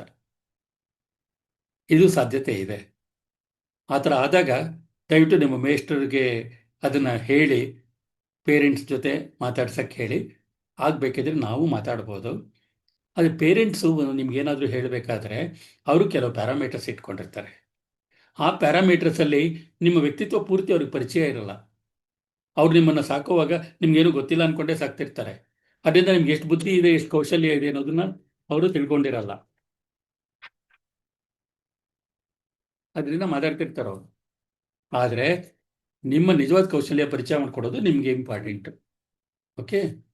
ಆದ್ದರಿಂದ ಪೇರೆಂಟ್ಸ್ ಹೇಳೋದಕ್ಕೂ ನಿಮ್ಮ ವ್ಯಕ್ತಿತ್ವಕ್ಕೂ ಬದಲಾವಣೆ ಆದರೆ ನಿಮ್ಮ ಕನಸನ್ನು ಇಟ್ಕೊಳ್ಳಿ. ಸಾಧ್ಯವಾದಷ್ಟು ಅದು ಪೇರೆಂಟ್ಸ್ ಜೊತೆ ಮಿಕ್ಸ್ ಮಾಡೋಕ್ಕೆ ಏನು ಮಾಡಬೇಕು ಅದು ಪ್ರಯತ್ನ ಮಾಡಿ. ಹಾಗೂ ಆಗಲಿಲ್ಲ ಅಂದಾಗ, ಅವೆರಡರ ನಡುವೆ ಕಾನ್ಫ್ಲಿಕ್ಟ್ ಬಂದಾಗ ನಿಮ್ಮ ಟೀಚರ್ಸ್ ಹತ್ರ ಮಾತಾಡಿ ಆಮೇಲೆ ಬೇಕಿದ್ರೆ ಅವ್ರ ಮೂಲಕ ನಮ್ಮ ಹತ್ರ ಮಾತಾಡಿ. ಈಗ ಏನಾದರೂ ಪ್ರಶ್ನೆಗಳಿದ್ರೆ ಕೇಳ್ಬೋದು. ಈಗ ಏನು ಬಂದಿದೆ ಆ ಪ್ರಶ್ನೆಗಳ ಬಗ್ಗೆ ಒಂದೆರಡು ಮೂರು ಬಿಟ್ಟಂಗೆ ಕಾಣುತ್ತೆ ಸರ್, ಅದನ್ನ ನಾನು ಹೇಳ್ತಾ ಹೋಗ್ತೀನಿ. ಒಂದು ಅದೇ ನೀವು ಬಂದಿರೋ ಪ್ರಶ್ನೆಗಳನ್ನ ನಾನು ತಗೊಂಡಿದ್ದೀನಿ, ಅಲ್ಲ, ಇದ್ರೊಳಗೆ ಮಾಡ್ಕೊಂಡಿದ್ದೀನಿ. ಈ ಕವರ್ ಆಗದೆ ಇದ್ದಿದ್ದು ಅಂತ ಅನಿಸ್ತಾ ಇದೆ. ಸೊ ಇದ್ರೆ ಅವಕಾಶ ಇದ್ರೆ ಹೇಳಿ ಸರ್, ಕವರ್ ಆಗಿರ್ಬೋದೇನೋ ಗೊತ್ತಿಲ್ಲ. ಶಾಲಾ ಆವರಣದಲ್ಲಿ ಅಥವಾ ಹಾಸ್ಟೆಲ್ ಆವರಣದಲ್ಲಿ ಹಾಗೂ ಮನೆಯಲ್ಲಿ ಸಹ ಬೇರೆಯವರನ್ನು ನೋಡಿ ಉದಾಹರಣೆ ಕೊಡ್ತಾ ನಮ್ಮನ್ನು ತೆಗಳ್ತಾ ಇದ್ರೆ ನಾವು ಅದರಿಂದ ಹೇಗೆ ಹೊರಗೆ ಬರಬೇಕು? ಒಂದಾಗಲೇ ಹೇಳಿದ್ದೀನಿ, ನಿಮ್ಮ ಕನಸಿಗೆ ನಿಮ್ಮ ಗುರಿಗೆ ಯಾವ್ದು ಅಡ್ಡ ಬರುತ್ತೆ ಅದು ನಿಮ್ಮದಲ್ಲ. ಹಾಗೆಯೇ ಕೆಲವು ಸತಿ ಏನಾಗುತ್ತೆ ಅಂದರೆ ಬೇರೆ ಕೆಲವರು ಬುಲ್ಲಿ ಮಾಡ್ತಾರೆ. ಶಾಲೆಯ ವಾತಾವರಣದಲ್ಲಿ ಬುಲ್ಲಿ ಮಾಡೋದು ತುಂಬ ನಡೆಯುತ್ತೆ. ಆ ಬುಲ್ಲಿಗಳದ್ದು ಒಂದು ವೀಕ್ನೆಸ್ ಇರುತ್ತೆ. ಸಾಮಾನ್ಯವಾಗಿ ಯಾರು ಬೇರೆಯವ್ರನ್ನ ಬುಲಿ ಮಾಡಕ್ಕೆ ಹೋಗ್ತಾರೆ ಅಂದರೆ ಬೇರೆಯವ್ರನ್ನ ಹೆದರ್ಸಕ್ಕೆ ಹೋಗ್ತಾರೆ, ಅವರಿಗೆ ಒಳಗಡೆ ದೌರ್ಬಲ್ಯ ಇರುತ್ತೆ. ಆ ದೌರ್ಬಲ್ಯ ಕಾಣಿಸ್ಕೋಬಾರ್ದು ಅನ್ನೋ ಕಾರಣಕ್ಕೋಸ್ಕರ ಬೇರೆಯವ್ರನ್ನ ಬುಲಿ ಮಾಡೋದಕ್ಕೆ ಪ್ರಯತ್ನ ಪಡ್ತಿರ್ತಾರೆ. ಅಂಥವ್ರಿಗೆ ನೀವು ಹೆದರ್ಕೊಂಡಿದ್ದೀರಾ ಅಂತ ಗೊತ್ತಾದರೆ ಮತ್ತಷ್ಟು ಹೆದರಿಸ್ತಾರೆ. ಆದ್ದರಿಂದ ನೀವು ಹೆದರ್ಕೊಂಡಿಲ್ಲ ಅಂತಕ್ಕಂಥ ಒಂದು ಪ್ರವೃತ್ತಿನ ತೋರಿಸ್ಬೇಕು. ಆಮೇಲೆ ಸಾಧ್ಯವಾದಷ್ಟು ಅದನ್ನು ಟೀಚರ್ಗಳ ಗಮನಕ್ಕೆ ತರಬೇಕು ಮತ್ತು ಟೀಚರ್ಗಳು ಅದಕ್ಕೆ ಬಹಳ ಮುಖ್ಯವಾಗಿ ಗಮನ ಕೊಡಬೇಕಾಗುತ್ತೆ. ಈ ಟೀಚರ್ಗಳದ್ದು ಒಂದು ನಾನು ಗಮನಿಸಿರೋದು ಏನಂತಂದರೆ, ಕೆಲವು ಟೀಚರ್ಗಳು ಮಕ್ಕಳೇನಾದರೂ ದೂರ ಹೇಳಿದಾಗ ಅವರು ಅದನ್ನು ತಗೊಳಕ್ಕೆ ಹೋಗಲ್ಲ. ಆದರೆ ಟೀಚರ್ಗಳು ಬುಲ್ಲಿಂಗ್ನ ತಡೀಲೇಬೇಕು. ಇವತ್ತು ಅದಕ್ಕೆ ಕಾನೂನು ಕೂಡ ಇದೆ. ಎಲ್ಲ ಅಧಿಕಾರಿಗಳಿಗೆಲ್ಲ ಗೊತ್ತಿದೆ ಕಾನೂನು ಹೇಗೆ ಅದನ್ನು ವಿರೋಧಿಸುತ್ತೆ ಅಂತ. ಆದರೆ ಯಾರೂ ನಿಮ್ಮನ್ನು ಬುಲಿ ಮಾಡೋಕ್ಕೆ ಬಿಡಬಾರ್ದು. ಟೀಚರ್ಗಳು ಗಮನಿಸ್ತಾ ಇರಬೇಕು. ಈ ವಿಷಯದಲ್ಲಿ ಟೀಚರ್ಗಳಿಗೆ ಒಂದು ಮಾತು ಹೇಳಲಿಕ್ಕೆ ಇಷ್ಟಪಡ್ತೀನಿ. ಮಕ್ಕಳಲ್ಲಿ ನಡವಳಿಕೆಯಲ್ಲಿ ಅವ್ರ ಮುಖಭಾವ ನೋಡಿದಾಗ, ಅವರ ದೈಹಿಕ ನಡವಳಿಕೆ ನೋಡಿದಾಗ ಅವ್ರಿಗೆ ಏನೋ ಸಮಸ್ಯೆ ಇದೆ ಅನ್ನೋದನ್ನು ನೀವು ಅರ್ಥ ಮಾಡ್ಕೊಳ್ಳಿಕ್ಕೆ ಸಾಧ್ಯ ಆಗುತ್ತೆ. ಉದಾಹರಣೆಗೆ ಅದೇ ಹೇಳಿದ ಮುಖದಲ್ಲಿ ಸ್ಮೈಲ್ ಇಲ್ಲ ಅಂದರೆ, ಮುಖ ಯಾವಾಗಲೂ ಏನೋ ಚಿಂತಾಕ್ರಾಂತವಾಗಿದ್ದರೆ, ತುಂಬ ಮೌನ ವಹಿಸ್ಬಿಟ್ಟಿದ್ರೆ, ಯಾವುದೂ ಬೇಡ ಅಂತಕ್ಕಂಥ ಒಂಥರ ನಿರಾಳವಾಗಿ ಇದ್ಬಿಟ್ಟಿದ್ರೆ, ಆಮೇಲೆ ಅವರು ಡ್ರೆಸ್ ಮಾಡ್ಕೊಳ್ಳೋದ್ರಲ್ಲಿ ಅದಕ್ಕೆ ಯಾವುದಕ್ಕೂ ಹೆಚ್ಚು ಗಮನ ಕೊಡಲಿಲ್ಲ ಅಂತಂದರೆ, ಕೈಗಳು ಹಿಂಗೆ ಯಾವಾಗಲೂ ಹಿಂಗೆ ಮಾಡ್ತಾ ಇರೋದು, ಈ ಥರ ಮಾಡ್ತಾ ಇದ್ದರೆ, ಯಾವಾಗಲೂ ತಲೆ ತಗ್ಗಿಸ್ಕೊಂಡು ಕೂತಿದ್ರೆ, ದೇರ್ ಈಸ್ ಸಮಥಿಂಗ್ ರಾಂಗ್. ಅವರೇನೋ ಒಂಟಿಯಾಗಿರೋಕ್ಕೆ ಇಷ್ಟಪಟ್ಟರೆ, ಹೆಚ್ಚೆಚ್ಚಾಗಿ ಒಂಟಿಯಾಗೇ ಇರ್ತಾರೆ ಅಂತಂದರೆ, ಯಾವುದರಲ್ಲೂ ಆಸಕ್ತಿ ತೋರಿಸ್ತಾ ಹೋದರೆ ಅವ್ರು ಏನೋ ಸಮಸ್ಯೆ ಎದುರಿಸ್ತಾ ಇದ್ದಾರೆ ಅಂತ. ಅವರಿಗೆ ಕೂತ್ಕೊಂಡು ಫ್ರೆಂಡಾಗಿ ಮಾತಾಡಿ. ನಾನು ಎಲ್ಲ ಮಕ್ಕಳಿಗೂ ಹೇಳ್ಕೊಡೋದು, I am A friend of the children ಅಂತ. ನನ್ನ ಮಕ್ಕಳಿಗೆ ಶಿಷ್ಯನೇ, ನಾನು ಫ್ರೆಂಡೇ. ಮಕ್ಕಳು ನನಗೆ ಶಿಷ್ಯರು, ಮಕ್ಕಳಿಗೂ ನಾನು ಶಿಷ್ಯ. ಯಾಕೆಂದರೆ ಈ ಮಕ್ಕಳ ಹತ್ರ ಮಾತಾಡ್ತಾ ಮಾತಾಡ್ತಾ ನಾನು ತುಂಬ ಬೆಳೆದಿದ್ದೀನಿ. ಆ ದೃಷ್ಟಿಯಿಂದ ಮಕ್ಕಳ ದೈಹಿಕ ಅಬ್ಸರ್ವೆನ್ಸ್ ಏನಿರುತ್ತೆ ಅದರ ಕಡೆ ಟೀಚರ್ಸ್ ಒಂದು ಸ್ವಲ್ಪ ಗಮನ ಕೊಟ್ಟರೆ ಯಾರಿಗೆ ಏನಾದರೂ ತೊಂದರೆ ಇದೆ ಅನ್ನೋದು ಗೊತ್ತಾಗುತ್ತೆ. ಟೀಚರ್ಸ್ ನಿಮ್ಮ ಜೊತೆನೇ ಜಾಸ್ತಿ ಮಕ್ಕಳಿರೋದು, ಮನೆಯಲ್ಲೂ ಜಾಸ್ತಿ ಹೊತ್ತಿರಲ್ಲ. ಈ ಸ್ಕೂಲ್ಗೆ ಹೋಗೋ ಮಕ್ಕಳು, ಕಾಲೇಜ್ಗೆ ಹೋಗೋ ಮಕ್ಕಳು ಎಲ್ಲ ದಿನದಲ್ಲಿ ಹೆಚ್ಚಿನ ಸಮಯ ನಿಮ್ಮ ಜೊತೆ ಕಳೀತಾರೆ. ಕ್ಲಾಸಲ್ಲಿ ಅಬ್ಸರ್ವ್ ಮಾಡ್ತಾ ಹೋಗಿ ಗೊತ್ತಾಗುತ್ತೆ. ಸರ್, ಮತ್ತೊಂದು ನಡೀತಾ ಇದೆ. ವಿದ್ಯಾರ್ಥಿಗಳು ಖಿನ್ನತೆಗೆ ಒಳಗಾದಾಗ ಆ ವಿದ್ಯಾರ್ಥಿಯನ್ನ ಹೇಗೆ ಹೊರಗೆ ತರಬೇಕು? ಅದೇ ಖಿನ್ನತೆಗೆ ಯಾವಾಗ ಒಳಗಾಗ್ತಾರೆ ಅಂತಂದರೆ, ಅವ್ರ ಕೈಯಲ್ಲಿ ಸಾಧ್ಯ ಇಲ್ಲ ಅಂದಾಗ, ಅಥವಾ ಯಾರಾದರೂ ಅವ್ರನ್ನ ಖಂಡಿಸಿದಾಗ, ಅಥವಾ ಯಾರಾದರೂ ಅವ್ರನ್ನ ಹಂಗಿಸಿದಾಗ. ನಾನೇನು ಪ್ರೈಡ್ ಜರ್ನಲ್ ಬರೆಯೋಕ್ಕೆ ಹೇಳಿದ್ದೀನಿ ಅವ್ರಿಗೆ, ಅಂದರೆ ಅವ್ರಿಗೆ ಖುಷಿ ಕೊಟ್ಟಂಥ ಸಂದರ್ಭಗಳನ್ನು ಬರೀರಿ ಅಂತ ಹೇಳಿದ್ದೀನಿ. ಅದನ್ನು ನೋಡ್ತಾ ನೋಡ್ತಾ ಖಿನ್ನತೆಯಿಂದ ಆಚೆ ಬರೋಕ್ಕೆ ಸಾಧ್ಯ ಇದೆ. ಮತ್ತು ಖಿನ್ನತೆ ಯಾವ ಕಾರಣಕ್ಕೆ ಬಂದಿದೆ ಅನ್ನೋದು ನೋಡಬೇಕು. ಕೆಲವು ಸತಿ ಯಾವುದೋ ಅಹಿತಕರ ಘಟನೆ ನಡೆದಿರ್ಬೋದು. ಕೆಲವು ಸತಿ ಏನಾಗುತ್ತೆ, ಕೆಲವರು ಮನೆ ವಾತಾವರಣದಲ್ಲಿ ಮನೆಯಲ್ಲಿ ಆಗ್ತಕ್ಕಂಥ ಪ್ರಸಂಗಗಳಿಂದನೇ ಅವ್ರಿಗೆ ಮನಸ್ಸಿಗೆ ನೋವಾಗಿರ್ಬೋದು. ಮತ್ತು ಕೆಲವು ಸತಿ ಟೀಚರ್ಗಳು ಗೊತ್ತಿಲ್ಲದೆ ತಪ್ಪು ಮಾತಾಡಿರ್ತಾರೆ. ಅದು ಕೂಡ ಕೆಲವು ಸತಿ ತುಂಬ ತೊಂದರೆ ಉಂಟು ಮಾಡುತ್ತೆ. ಅದರಿಂದ ಅವ್ರು ಖಿನ್ನತೆಯಿಂದ ಇದ್ದಾರೆ ಅಂತಂದಾಗ ಅದಕ್ಕೆ ಯಾಕೆ ಆ ಖಿನ್ನತೆಗೆ ಹೋಗಿದ್ದಾರೆ ಅನ್ನೋದನ್ನು ಅರ್ಥ ಮಾಡಿಕೊಂಡ್ರೆ ಅದರಿಂದ ಆಚೆ ತರೋದು ಸುಲಭ ಆಗುತ್ತೆ. ಒಂದು ಸಣ್ಣ ಉದಾಹರಣೆ ಕೊಡ್ಲಿಕ್ಕೆ ಇಷ್ಟಪಡ್ತೀನಿ. ಒಂದು ಹುಡುಗಿ ಕ್ಲಾಸಲ್ಲಿ ಯೂನಿಟ್ ಟೆಸ್ಟಲ್ಲಿ 2ನೇಳಾಗಿ ಬಂದಳು. ಅವಳಿಗೆ ಖಿನ್ನತೆಗೆ ಹೊರಟೋದ್ಲು. ಅವಳು ಸೆಕೆಂಡ್ ಪ್ಲೇಸ್ ಬಂದಿದ್ದಕ್ಕೆ ಕೊನೆಯಲ್ಲಿ 85% ತಗೊಂಡ್ಲು. ನಾನು ನಮ್ಮ ತಂದೆ ತಾಯಿಗೆ ಮೋಸ ಮಾಡಿದೆ, ನಾನು 90% ತೆಗಿತೀನಿ ಅಂದ್ಕೊಂಡಿದ್ರು ಅವರು, ನಾನು ಬರೀ 85 ತಗೊಂಡು ಅವ್ರಿಗೆ ಮೋಸ ಮಾಡಿದೆ ಅಂದ್ಕೊಂಡು ಖಿನ್ನತೆಗೆ ಹೋಗಿದ್ಲು. ಅದರಿಂದ ಮಕ್ಕಳು ಯಾತಕ್ಕೆ ಖಿನ್ನತೆಗೆ ಹೋಗ್ತಾರೆ ಅಂತದ್ದು ಹೇಳಲಿಕ್ಕೆ ಆಗಲ್ಲ, ತುಂಬ ಸೆನ್ಸಿಟಿವ್ ಮಕ್ಕಳು. ಅದರಿಂದ ಅವ್ರನ್ನ ಅಬ್ಸರ್ವ್ ಮಾಡ್ತಾ ಇದ್ದರೆ ಗೊತ್ತಾಗತ್ತೆ. ಆಗ ಅವ್ರು ಯಾಕೆ ಖಿನ್ನತೆಗೆ ಹೋಗಿದ್ದಾರೆ ಅಂತ ಅರ್ಥ ಮಾಡ್ಕೊಳ್ಳೋಕೆ ಪ್ರಯತ್ನ ಪಟ್ಟರೆ ಅದರಿಂದ ಆಚೆ ಬರೋಕ್ಕೆ ಸಾಧ್ಯ ಇದೆ. ನಮ್ಮ ಹತ್ರ ಮಾತಾಡಿಸ್ಬೋದು ಅಂಥ ಸಂದರ್ಭಗಳಲ್ಲಿ. ಸರ್, ಇಂದಿನ ವಿದ್ಯಾರ್ಥಿಗಳಲ್ಲಿ ದುಶ್ಚಟಗಳು ಜಾಸ್ತಿ ಆಗ್ತಾ ಇದೆ. ಆ ದುಶ್ಚಟಗಳನ್ನ ಇಂದ ಹೊರಗಡೆ ತರೋದು ಹೇಗೆ ಅಂತ. ಅದೇ ದುಶ್ಚಟಗಳ ಬಗ್ಗೆ ಆಗಲೇ ಹೇಳಿದೆ ನಾನು. ದುಶ್ಚಟಗಳು ಯಾವ ಚಟಗಳು, ಇದರಲ್ಲಿ ದುಶ್ಚಟ ಅಂದರೆ ಎಕ್ಸಾಕ್ಟ್ ಡೆಫಿನಿಷನ್ ಕೊಡೋಕ್ಕಾಗಲ್ಲ. ಆದರೆ ಯಾವ ಚಟುವಟಿಕೆಗಳಿಂದ, ಯಾವ ಚಟಗಳಿಂದ ಅವ್ರ ವ್ಯಕ್ತಿತ್ವಕ್ಕೆ ಧಕ್ಕೆ ಆಗುತ್ತೆ, ಅವ್ರ ಓದಿಗೆ ಅಡ್ಡ ಬರುತ್ತೆ, ಅವ್ರ ಬೆಳವಣಿಗೆಗೆ ಅಡ್ಡ ಬರುತ್ತೆ, ಅದೆಲ್ಲ ದುಶ್ಚಟಗಳೇ. ಅದನ್ನು ಕಂಪ್ಲೀಟಾಗಿ ಬಿಟ್ಟುಬಿಡಿ ಅಂತ ಆರ್ಡರ್ ಮಾಡೋಕ್ಕಾಗಲ್ಲ. ಆದರೆ ಟೇಪರಿಂಗು ಅಂದರೆ ಕ್ರಮೇಣ ಕಡಿಮೆ ಮಾಡಿಸ್ತಾ ಹೋಗಬೇಕು. ಈಗ ಅಡಿಕ್ಷನ್ ಸೆಂಟರ್ಸಲ್ಲಿ ಕುಡಿಯೋರಿಗೆ ಅಡಿಕ್ಷನ್ ಮಾಡುವಾಗ ಒಂದು ಚೂರೇ ದಿನ ಕಡಿಮೆ ಮಾಡ್ತಾ ಹೋಗ್ತಾರೆ. ಆ ರೀತಿ. ಆಮೇಲೆ ಅದರಿಂದ ಇರ್ತಕ್ಕಂಥ ಈಗ ಏನಾಗುತ್ತೆ, ನಮ್ಮ ಮಕ್ಕಳಿಗೆ ಬೇಡ ಅಂದಿದ್ದನ್ನು ಮಾಡೋದು ಜಾಸ್ತಿ ಅವರು. ನಮ್ಮ ಮನಸ್ಸು ಅಷ್ಟೇ, ಇದು ಮಾಡಬೇಡಿ ಅಂದರೆ ಅದರ ಕಡೆನೇ ಗಮನ ಹೋಗುತ್ತೆ. ಅದನ್ನ ಮಾಡೋದ್ರಿಂದ ತೊಂದರೆ ಏನಿದೆ ಮತ್ತು ಅದರಿಂದ ಆ ಸಮಯನ ಅವ್ರು ಯಾವ ರೀತಿ ಸದುಪಯೋಗ ಮಾಡ್ಕೋಬೋದು ಅನ್ನೋದನ್ನು ಅವ್ರ ಹತ್ರ ಮಾತಾಡಿದ್ರೆ ಕಲ್ತ್ಕೋತಾರೆ. ಇವತ್ತಿನ ದೊಡ್ಡ ಡೇಂಜರ್ ಬರ್ತಾ ಇರೋದು ಎಲ್ಲಿ ಅಂದರೆ, ಈ ಹೈಸ್ಕೂಲ್ ವಯಸ್ಸಿನಲ್ಲಿ ಕೂಡ ಸೆಕ್ಸ್ ಮತ್ತು ಸೆಕ್ಸ್ ವಿಡಿಯೋಸ್ ತುಂಬ ತೊಂದರೆ ಮಾಡ್ತಾ ಇದೆ. ಅದನ್ನ ಒಂಚೂರು ಗಮನಿಸ್ಬೇಕು. ಸರ್ ನಮಸ್ತೆ. ಅವ್ರ ಹತ್ರ ಮಾತಾಡಬೇಕು. Yes sir. ಸರ್ ನಮಸ್ತೆ ಸರ್, ನನಗೆ ಒಂದು ಸಣ್ಣ ಕೆಲಸ ಬಂದಿದೆ, ನಾನು ಹೊರಡ್ತೀನಿ ಸರ್. ನಮ್ಮ ಅಧಿಕಾರಿಗಳು ಇರ್ತಾರೆ. ಮತ್ತೊಮ್ಮೆ ನಿಮ್ಗೆ ನಾನು ಇನ್ನೊಂದ್ಸರಿ ಧನ್ಯವಾದಗಳನ್ನ ಸೂಚಿಸ್ತೀನಿ ಸರ್. ಇಷ್ಟು ನಾವು ಒಂದು 7-8 ಸೆಷನ್ಸ್ ಮಾಡಿದೀವಿ ಸರ್. 7-8 ಸೆಷನ್ ಅಲ್ಲಿ ಇದು one of the best session sir. ನೀವು ಒಂದು ವರ್ಡ್ಗಳನ್ನ ಉಪಯೋಗಿಸಿ ಅದ್ರ ಬಗ್ಗೆ ಕುಲಂಕುಷವಾಗಿ ಮಾತಾಡಿ ಅದಕ್ಕೆ ಬೇಕಾಗಿರೋಂಥ ಉದಾಹರಣೆಗಳನ್ನ ಹೇಳಿ ಮಕ್ಕಳಿಗೆ ಸಾಮಾನ್ಯವಾಗಿ ಹೇಗೆ ಅರ್ಥ ಮಾಡಿಸ್ಬೇಕು ಅದನ್ನ ಅರ್ಥ ಮಾಡಿಸಿದೀರ ಸರ್. ಇದು ತುಂಬಾ ಒಳ್ಳೆ ಸೆಷನ್ ಇತ್ತು ಸರ್. ತಮಗೆ ನಾನು ಧನ್ಯವಾದಗಳನ್ನ ಸೂಚಿಸ್ತೀನಿ. ನೀವು ಕಂಟಿನ್ಯೂ ಮಾಡ್ಬೋದು ಸರ್. ನಾನು ಒಂದು ಕೆಲಸ ಬಂದಿದೆ ಸರ್, ನಾನು ಹೊರಡ್ತೀನಿ ಸರ್. ಆಯ್ತು. ಮಕ್ಕಳ ಜೊತೆ ಇರೋದಕ್ಕೆ ಅವಕಾಶ ಕೊಟ್ಟಿದ್ದಕ್ಕೆ ನನಗೆ ನಿಮ್ಮ ಕೃತಜ್ಞತೆಗಳು. ನಾನು ನಿಮ್ಮ ಕೃತಜ್ಞತೆ ಸಲ್ಲಿಸ್ತಾ ಇದ್ದೀನಿ. Thank you. ಮಕ್ಕಳು ಯಾರಾದ್ರೂ ಏನಾದ್ರು ಪ್ರಶ್ನೆ ಇದ್ರೆ ಕೇಳ್ಬೋದು. ವಾರ್ಡನ್ಗಳು ಯಾರಾದ್ರೂ ಮಕ್ಕಳು ಮಾತಾಡ್ತೀನಿ ಅಂದ್ರೆ ನಾಗೇಶ್ ಸರಿಗೆ ಮಾತಾಡಿಸ್ಬೋದು. ಒಂದ್ಸತಿ ಈ ಟೈಮಲ್ಲಿ ಮಾತಾಡಲ್ಲ, ಆಮೇಲೆ ಮಾತಾಡ್ತೀನಿ ಅಂದ್ರು ವಾರ್ಡನ್ಗಳು ಅದಕ್ಕೆ ಅವಕಾಶ ಕೊಡ್ಬೋದು. ಯಾರಾದ್ರೂ ಮಾತಾಡಿಸ್ತೀರಿ ಮಕ್ಳಿಗೆ?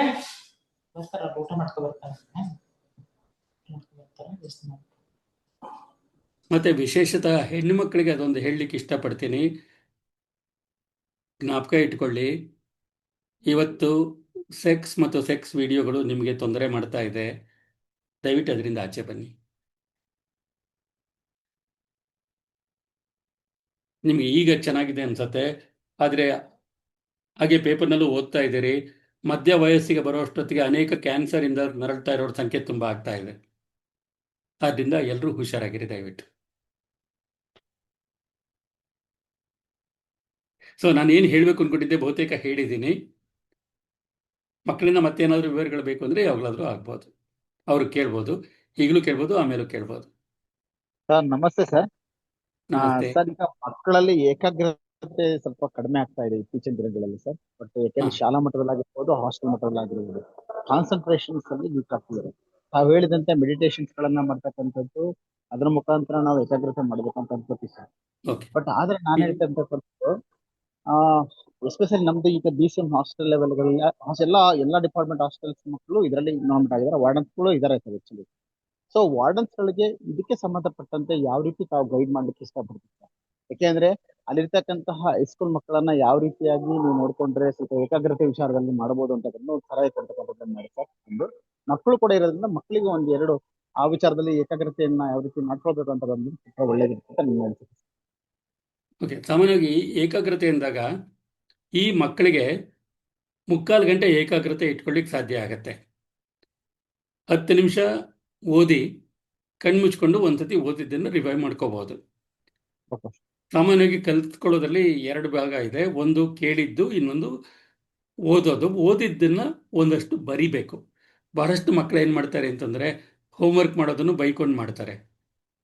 ಆಮೇಲೆ ಬಹಳಷ್ಟು ಈವನ್ ದೊಡ್ಡ ಕ್ಲಾಸಿಗೆ ಬಂದವರು ಕೂಡ ಪರೀಕ್ಷೆ ಹಿಂದಿನ ದಿನ ಕೂತ್ಕೊಳ್ತಾರೆ, ಓದ್ತಾರೆ, ಮತ್ತು ಪರೀಕ್ಷೆ ಹಾಲಲ್ಲಿ ಬರೆಯೋಕ್ಕೆ ಹೋಗ್ತಾರೆ. ಅವ್ರು ಬರೆಯೋದೇ ಮೊದಲನೇ ಸಲ ಪರೀಕ್ಷೆ ಹಾಲಲ್ಲಿ. ಹೀಗಾಗಿ ಉತ್ತರಗಳಿಗೆ ಜ್ಞಾಪಕ ಬರಲ್ಲ. ಹಲವಾರು ಜನ ಅದನ್ನು ಪ್ರಶ್ನೆ ಕೇಳಿದ್ದಾರೆ, ಮಕ್ಕಳು ಕೂಡ ಕೇಳಿದ್ದಾರೆ. ಅದೊಂದು ಮರ್ತೋಗಿತ್ತು ನನಗೆ. ಯಾವಾಗಲೂ ಓದೋದರ ಉದ್ದೇಶ ಕಲ್ತ್ಕೊಳ್ಳೋದಾಗಿರಬೇಕು. ಎಕ್ಸಾಮ್ಗೋಸ್ಕರ ಯಾರೂ ಓದಕ್ಕೆ ಹೋಗಬೇಡಿ. ಎಕ್ಸಾಮ್ಗೋಸ್ಕರ ಯಾವತ್ತು ಓದ್ತೀರಿ ಅದು ಎಕ್ಸಾಮ್ ಹಾಲಲ್ಲಿ ಮರ್ತು ಹೋಗುತ್ತೆ.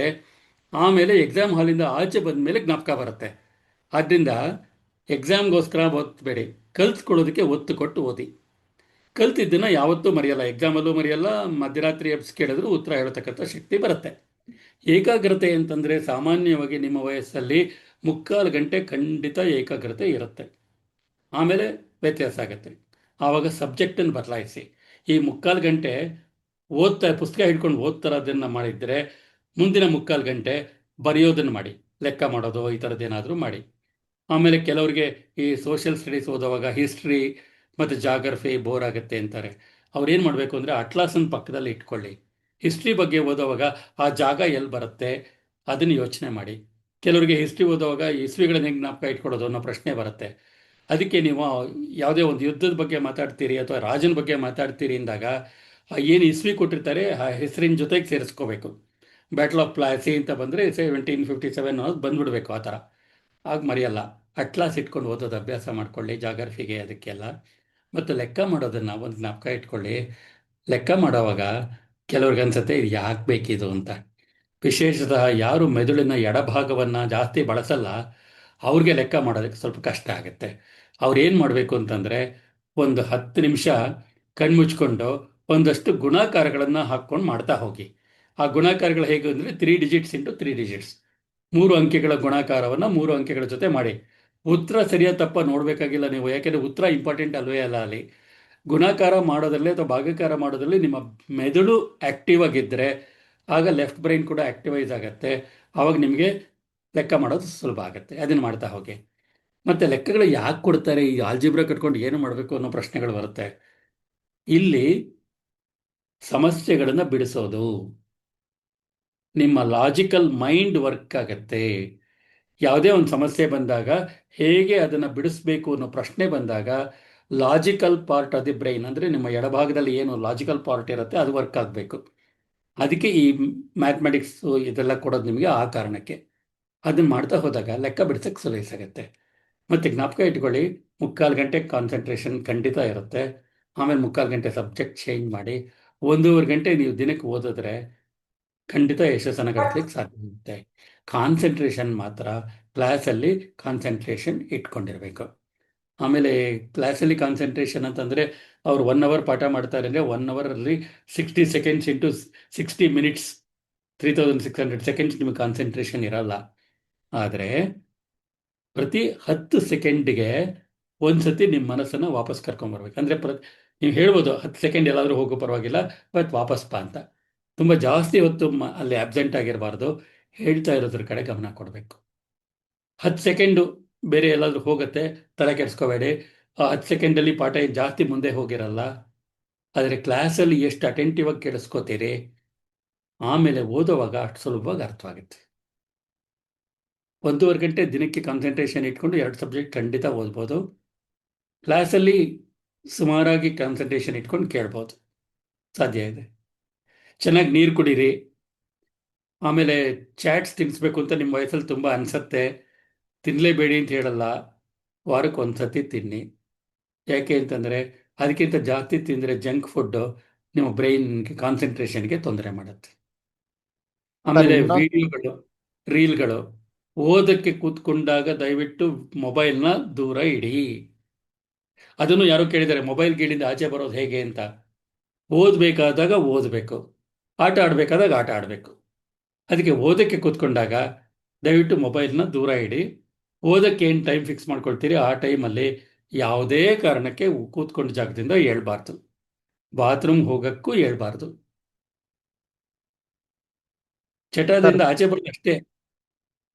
ಅದು ಪುಸ್ಲಾಯಿಸತ್ತೆ, ಮಾಡು ಮಾಡು ಅಂತ. ನಾನು ಮಾಡಲ್ಲ, 1.5 ಗಂಟೆ ನಾನು ನಿನ್ನ ತಂಟೆಗೆ ಬರಲ್ಲ ಅಂತ ಅದಕ್ಕೆ ನೀವು ಹೇಳೋದನ್ನ ಅಭ್ಯಾಸ ಮಾಡ್ಕೋಬೇಕು. ಎಸ್, ತುಂಬಾ ಮಕ್ಕಳ ಸಮಸ್ಯೆ ಇದೆ. ಏನಂತ ಹೇಳಿದ್ರೆ ಎಲ್ಲ ಓದಿರ್ತೀವಿ, ಎಕ್ಸಾಮ್ ಟೈಮಲ್ಲಿ ಸ್ವಲ್ಪ ನೆನಪಾಗ್ತಿಲ್ಲ, ಎಕ್ಸಾಮಿಗೆ ಓದಿದ ತಕ್ಷಣನೇ ಮರ್ತೋಗ್ಬಿಡುತ್ತೆ ಅಂತಕ್ಕಂಥದ್ದು ಬಹಳ ಮಕ್ಕಳುಗಳ ಇದು ಸಮಸ್ಯೆ ಇರ್ತದೆ. ಇದಕ್ಕೆ ಸಂಬಂಧಪಟ್ಟಂತೆ ಮಕ್ಕಳಿಗೆ ಯಾವ ತರ ಟಿಪ್ಸ್ ಕಳಿಸ್ತೀವಿ ಸರ್? ಅದೇ ಬಹುಶಃ ಫೆಬ್ರವರಿನಲ್ಲಿ ಬೇಕಾದ್ರೆ ಇನ್ನೊಂದು ಸೆಷನ್ ಮಾಡ್ಬೋದು. ಪರೀಕ್ಷೆಗೆ ತಯಾರಿ ಮಾಡ್ಕೊಳ್ಳೋದ್ರ ಬಗ್ಗೆನೇ ಮಾಡ್ಬೋದು. ಆವಾಗ ನಮಗೆ ಹೆಚ್ಚು ಗ್ರೌಂಡ್ ಕವರ್ ಮಾಡ್ಲಿಕ್ಕೆ ಆಗತ್ತೆ ಅನ್ಕೊಳ್ತೀನಿ. ಅಲ್ಲಿವರೆಗೂ ಹೆಂಗೆ ನಿಭಾಯಿಸ್ಕೊಂಡು ಬಂದಿದ್ದಾರೆ ಅನ್ನೋದು ಅವ್ರಿಗೂ ಒಂದು ಪಿಕ್ಚರ್ ಸಿಕ್ಕಿರತ್ತೆ. ಅದರಿಂದ ಬೇಕಿದ್ರೆ ಫೆಬ್ರವರಿ ಮೊದಲನೇ ವಾರದಲ್ಲಿ ಒಂದು ಸೆಷನ್ ಮಾಡ್ಕೋಬಹುದು ನಾವು ಅದ್ರ ಮೇಲೆನೆ. ಇವತ್ತು ಹೇಳಿದ್ದು ಮಕ್ಕಳ ಮನಸ್ಸಲ್ಲಿ, ಇವತ್ತು ನಾನೇನು ಮಾತಾಡಿದ್ದೀನಿ ಮಕ್ಕಳ ಮನಸ್ಸಲ್ಲಿ ಕೆಲಸ ಮಾಡ್ತಾ ಇರುತ್ತೆ, ಅವ್ರ ಸಬ್ಕಾನ್ಷಿಯಸ್ ಮೈಂಡಲ್ಲಿ ಕೆಲಸ ಮಾಡ್ತಾ ಇರುತ್ತೆ. ಆವಾಗ ಮತ್ತಷ್ಟು ಹೊಸ ಪ್ರಶ್ನೆಗಳು ಅವ್ರಿಗೆ ಬರ್ಬೋದು. ಆ ಥರ ಪ್ರಶ್ನೆಗಳು ಬಂದಿದ್ದನ್ನು ಕ್ರೋಢೀಕರಿಸಿ ನನಗೆ ಕಳಿಸ್ಕೊಟ್ರೆ ಅದಕ್ಕೆ ಕ್ರೋಢೀಕೃತವಾಗಿ ಉತ್ತರನ ಕೊಡಲಿಕ್ಕೂ ಸಾಧ್ಯ ಆಗುತ್ತೆ. ಶ್ರೀನಿವಾಸ್ ಅವರು ಅದನ್ನು ಕ್ರೋಢೀಕರಣ ಮಾಡ್ಬೋದು. ಅವ್ರು ನಂಗೆ ಕಳಿಸಿದ್ರೆ ನಾನು ಮೇಲಲ್ಲಿ ಅದಕ್ಕೆ ಉತ್ತರ ಕೊಡ್ತೀನಿ. ಅದನ್ನು ಎಲ್ಲರಿಗೂ ಹಂಚಕ್ಕೆ ಸಾಧ್ಯ ಆಗುತ್ತೆ. ಮಾಡಿ ಕಳಿಸ್ತೀನಿ ಸರ್. ಬಂದ್ರೆ ತಮಗೆ ಮಾಹಿತಿನೂ ಕೊಡ್ತೀನಿ. ಜೊತೆಗೆ ನಮ್ದೊಂದು ವೆಲ್ಫೇರ್ ಗ್ರೂಪ್ ಅಂತ ಮಾಡಿದೀವಿ ಸರ್. ಅಂದ್ರೆ ಶಿವಮೊಗ್ಗ ಜಿಲ್ಲೆನಲ್ಲಿರುವಂತಹ ಏನು ಹಾಸ್ಟೆಲ್ ಇದ್ದಾರೆ, ನಮ್ಮ ಅಧಿಕಾರಿಗಳ ಗ್ರೂಪ್ ಇದೆ. ಆ ಗ್ರೂಪ್ ನಲ್ಲಿ ಇವತ್ತಿನ ಏನ್ ಕಾರ್ಯಕ್ರಮ ಇದೆ ಅದ್ರ ಬಗ್ಗೆ ಕಾಮೆಂಟ್ ಮಾಡ್ತಾರೆ ಸರ್. ಅದನ್ನು ತಮಗೆ ಗ್ರೂಪ್ ಅಲ್ಲಿ ಆಡ್ ಮಾಡಿರ್ತೀನಿ ಒಂದು 3-4 ದಿನದ ಮಟ್ಟಿಗೆ. ಅದು ತಮಗೆ ಕಾಮೆಂಟ್ಗಳು ಕೂಡ ಒಂದು ಗೊತ್ತಾಗತ್ತೆ ಸರ್. ಅದ್ರೊಳಗೂ ಪ್ರಶ್ನೆಗಳು ಬರ್ತವೆ ಸರ್. ಆಯ್ತು. ಆಮೇಲೆ ಅಕಸ್ಮಾತ್ ಕೆಲವು ಮಕ್ಕಳಿಗೆ ವಾರ್ಡನ್ ಹತ್ರನೂ ಮಾತಾಡಕ್ಕೆ ಇಷ್ಟ ಇರಲ್ಲ, ಟೀಚರ್ ಹತ್ರನೂ ಮಾತಾಡಕ್ಕೆ ಇಷ್ಟ ಇರಲ್ಲ. ಅವರು ನೇರವಾಗಿ ನನ್ನ ಹತ್ರ ಮಾತಾಡಕ್ಕೆ ಇಷ್ಟಪಡ್ಬೋದು. ಏಕೆಂದ್ರೆ ಕೆಲವು ಸತಿ ಅವ್ರಿಗೆ ಏನಾಗುತ್ತೆ ಅಂದ್ರೆ ಯಾರ ಹತ್ರನೂ ಬೇಡ್ಕೊಳ್ಳಿಕ್ಕೆ ಆಗದೆ ಇರತಕ್ಕಂಥ ನೋವು ಅಥವಾ ಪ್ರಶ್ನೆ ಇರುತ್ತೆ. ಆ ಥರ ನೋವು ಅಥವಾ ಪ್ರಶ್ನೆ ನೇರವಾಗಿ ನನ್ನ ಹತ್ರ ಮಾತಾಡಬೇಕು ಅಂತ ಅನ್ನಿಸಿದಾಗ ಅಂಥವ್ರಿಗೆ ನನ್ನ ಹತ್ರ ಮಾತಾಡಕ್ಕೆ ಹೇಳಿ. ಮತ್ತು ಮಕ್ಕಳಿಗೆ ನಾನೊಂದು ಭರವಸೆ ಏನು ಕೊಡ್ತೀನಿ ಅಂದರೆ, ನೀವು ಕೇಳ್ತಕ್ಕಂಥ ಪ್ರಶ್ನೆಗಳಿಂದ ನಿಮ್ಮನ್ನು ಒಳ್ಳೆಯವರು ಕೆಟ್ಟವರು ಅಂತ ನಾನು ಜಡ್ಜ್ ಮಾಡೋಕ್ಕೆ ಹೋಗಲ್ಲ. ಎರಡನೇದು, ಮಕ್ಕಳು ಮತ್ತು ನಾನು ಏನು ಮಾತಾಡ್ತೀವಿ ಅದು ನಮ್ಮಿಬ್ಬರ ನಡುವೆ ಮಾತ್ರ ಇರುತ್ತೆ, ಕಾನ್ಫಿಡೆನ್ಷಿಯಾಲಿಟಿ ಇರುತ್ತೆ ಅನ್ನೋ ಭರವಸೆ ಕೊಡ್ಲಿಕ್ಕೆ ಇಷ್ಟಪಡ್ತೀನಿ. ಯಾಕೆಂದ್ರೆ ಕೆಲವು ಬಹಿರಂಗವಾಗಿ ಪ್ರಶ್ನೆ ಕೇಳಕ್ಕೆ ಕಷ್ಟ ಆಗುತ್ತೆ. ಸರ್ ನಮಸ್ಕಾರ ಸರ್. ನಿಮ್ಮ ಜಿಲ್ಲೆ ಮಕ್ಕಳು ಸುಮಾರು ಪ್ರಶ್ನೆಗಳಿಗೆ ಕೊಟ್ಟಿದ್ದಾರೆ, ಖುಷಿ ಆಯ್ತು ನನಗೆ. ಹೌದು ಸರ್, ಅದು 4 ಡಿಪಾರ್ಟ್ಮೆಂಟ್ ಮಕ್ಕಳದ್ದು ಕನ್ಸಲ್ಟೇಟ್ ಮಾಡಿ ತಗೊಂಡಿದ್ವಿ ಸರ್ ಕ್ವಶನ್ಸ್. ಇನ್ನು ತುಂಬಾ ಇತ್ತು, ಅದ್ರಲ್ಲಿ ಮತ್ತೆ ರೆಡ್ಯೂಸ್ ಮಾಡ್ಕೊಟ್ಟಿದ್ವಿ ಸರ್ ತಮಗೆ. ಸರ್ ಇಷ್ಟೊತ್ತು ಹೆಚ್ಚು ಕಡಿಮೆ 2.5 ಗಂಟೆಗಳ ಕಾಲ ಸರ್ ನಮ್ಮ ಮಕ್ಕಳೊಂದಿಗೆ ನಿಮ್ಮ ಅನುಭವದ ಜೊತೆಗೆ ಉದಾಹರಣೆಗಳ ಸಹಿತ ನಮ್ಮ ಮಕ್ಕಳಿಗೆ ತುಂಬಾ ಡೀಟೇಲ್ ಆಗಿ ಎಲ್ಲಾ ವಿಷಯಗಳನ್ನ ತುಂಬಾ ಸವಿಸ್ತರವಾಗಿ ಹೇಳಿದ್ರಿ ಸರ್. ನಮ್ಮ ಸಿಒ ಸರ್ ತುಂಬಾ ಖುಷಿ ಆದ್ರು. ಯಾಕಂತ ಹೇಳಿದ್ರೆ 7ನೇ ಕ್ಲಾಸು ತುಂಬಾನೇ ಯೂಸ್ಫುಲ್ ಕ್ಲಾಸ್ ಆಯ್ತು ಸರ್ ಇದು ನಮ್ಮ ಮಕ್ಕಳಿಗೆ. 23,000 ಜನ ಮಕ್ಕಳು ನಿಮ್ಮ ಸ್ಪೀಚ್ ಅನ್ನು ಕೇಳಿದ್ದಾರೆ ಸರ್. ಹಾಗಾಗಿ ನಿಮ್ಗೆ ನಮ್ಮ 4 ಇಲಾಖೆಗಳಿಂದ ಹಾಗೂ ಜಿಲ್ಲಾಡಳಿತದಿಂದ ತುಂಬಾ ಧನ್ಯವಾದಗಳು ಸರ್. ಅಲ್ಲ, ನನಗೆ ಮಕ್ಕಳ ಜೊತೆ ಕಾಲ ಕಳೆಯೋದು ನಿಜವಾಗ್ಲೂ ಖುಷಿ ಕೊಡುತ್ತೆ. ನನ್ನ ಕೃತಜ್ಞತೆಗಳು ನಿಮಗೆ. Thank you sir. Thank you sir. ವಿಶೇಷತಃ ಶ್ರೀನಿವಾಸ್ ಅವರಿಗೆ ಧನ್ಯವಾದಗಳು ನನ್ನನ್ನು ಸಂಪರ್ಕ ಮಾಡಿದ್ದಕ್ಕೆ. Thank you. Thank you sir. Thank you sir. Sir ಇಷ್ಟೊತ್ತು ಊಟ ಸಮಯ ಮೀರಿಯೂ ಕೂಡ ಈ ಒಳ್ಳೆಯ ಸ್ಪೀಚ್ ಇತ್ತು ಅಂತ ಹೇಳಿ ಎಲ್ಲ ನಮ್ಮ ಮಕ್ಕಳು ತುಂಬಾ ಕಾನ್ಸಂಟ್ರೇಷನ್ ಕೊಟ್ಟು 278 ವಿದ್ಯಾರ್ಥಿಗಳು ಕೂಡ ನಮ್ಮ ಈ ಕಾರ್ಯಕ್ರಮದಲ್ಲಿ ಭಾಗಿಯಾಗಿದ್ದಾರೆ ಸರ್. ಅವರೆಲ್ಲರಿಗೂ ಕೂಡ ಹಾಗೂ ಎಲ್ಲಾ ವಿದ್ಯಾರ್ಥಿಗಳು, ನಿಲಯ ಪಾಲಕರು, ನಿಲಯ ಮೇಲ್ವಿಚಾರಕರು, ಎಲ್ಲಾ ತಾಲೂಕು ಸಹಾಯಕ ನಿರ್ದೇಶಕರು ಕೂಡ ಈ ಕಾರ್ಯಕ್ರಮದಲ್ಲಿ ಭಾಗಿಯಾಗಿದ್ದಾರೆ ಸರ್. ಅವರೆಲ್ಲರಿಗೂ ತುಂಬಾ ಧನ್ಯವಾದಗಳನ್ನ ಹೇಳ್ತಾ ಕಾರ್ಯಕ್ರಮ ಮುಗಿಸ್ತಾ ಇದ್ದೀವಿ ಸರ್.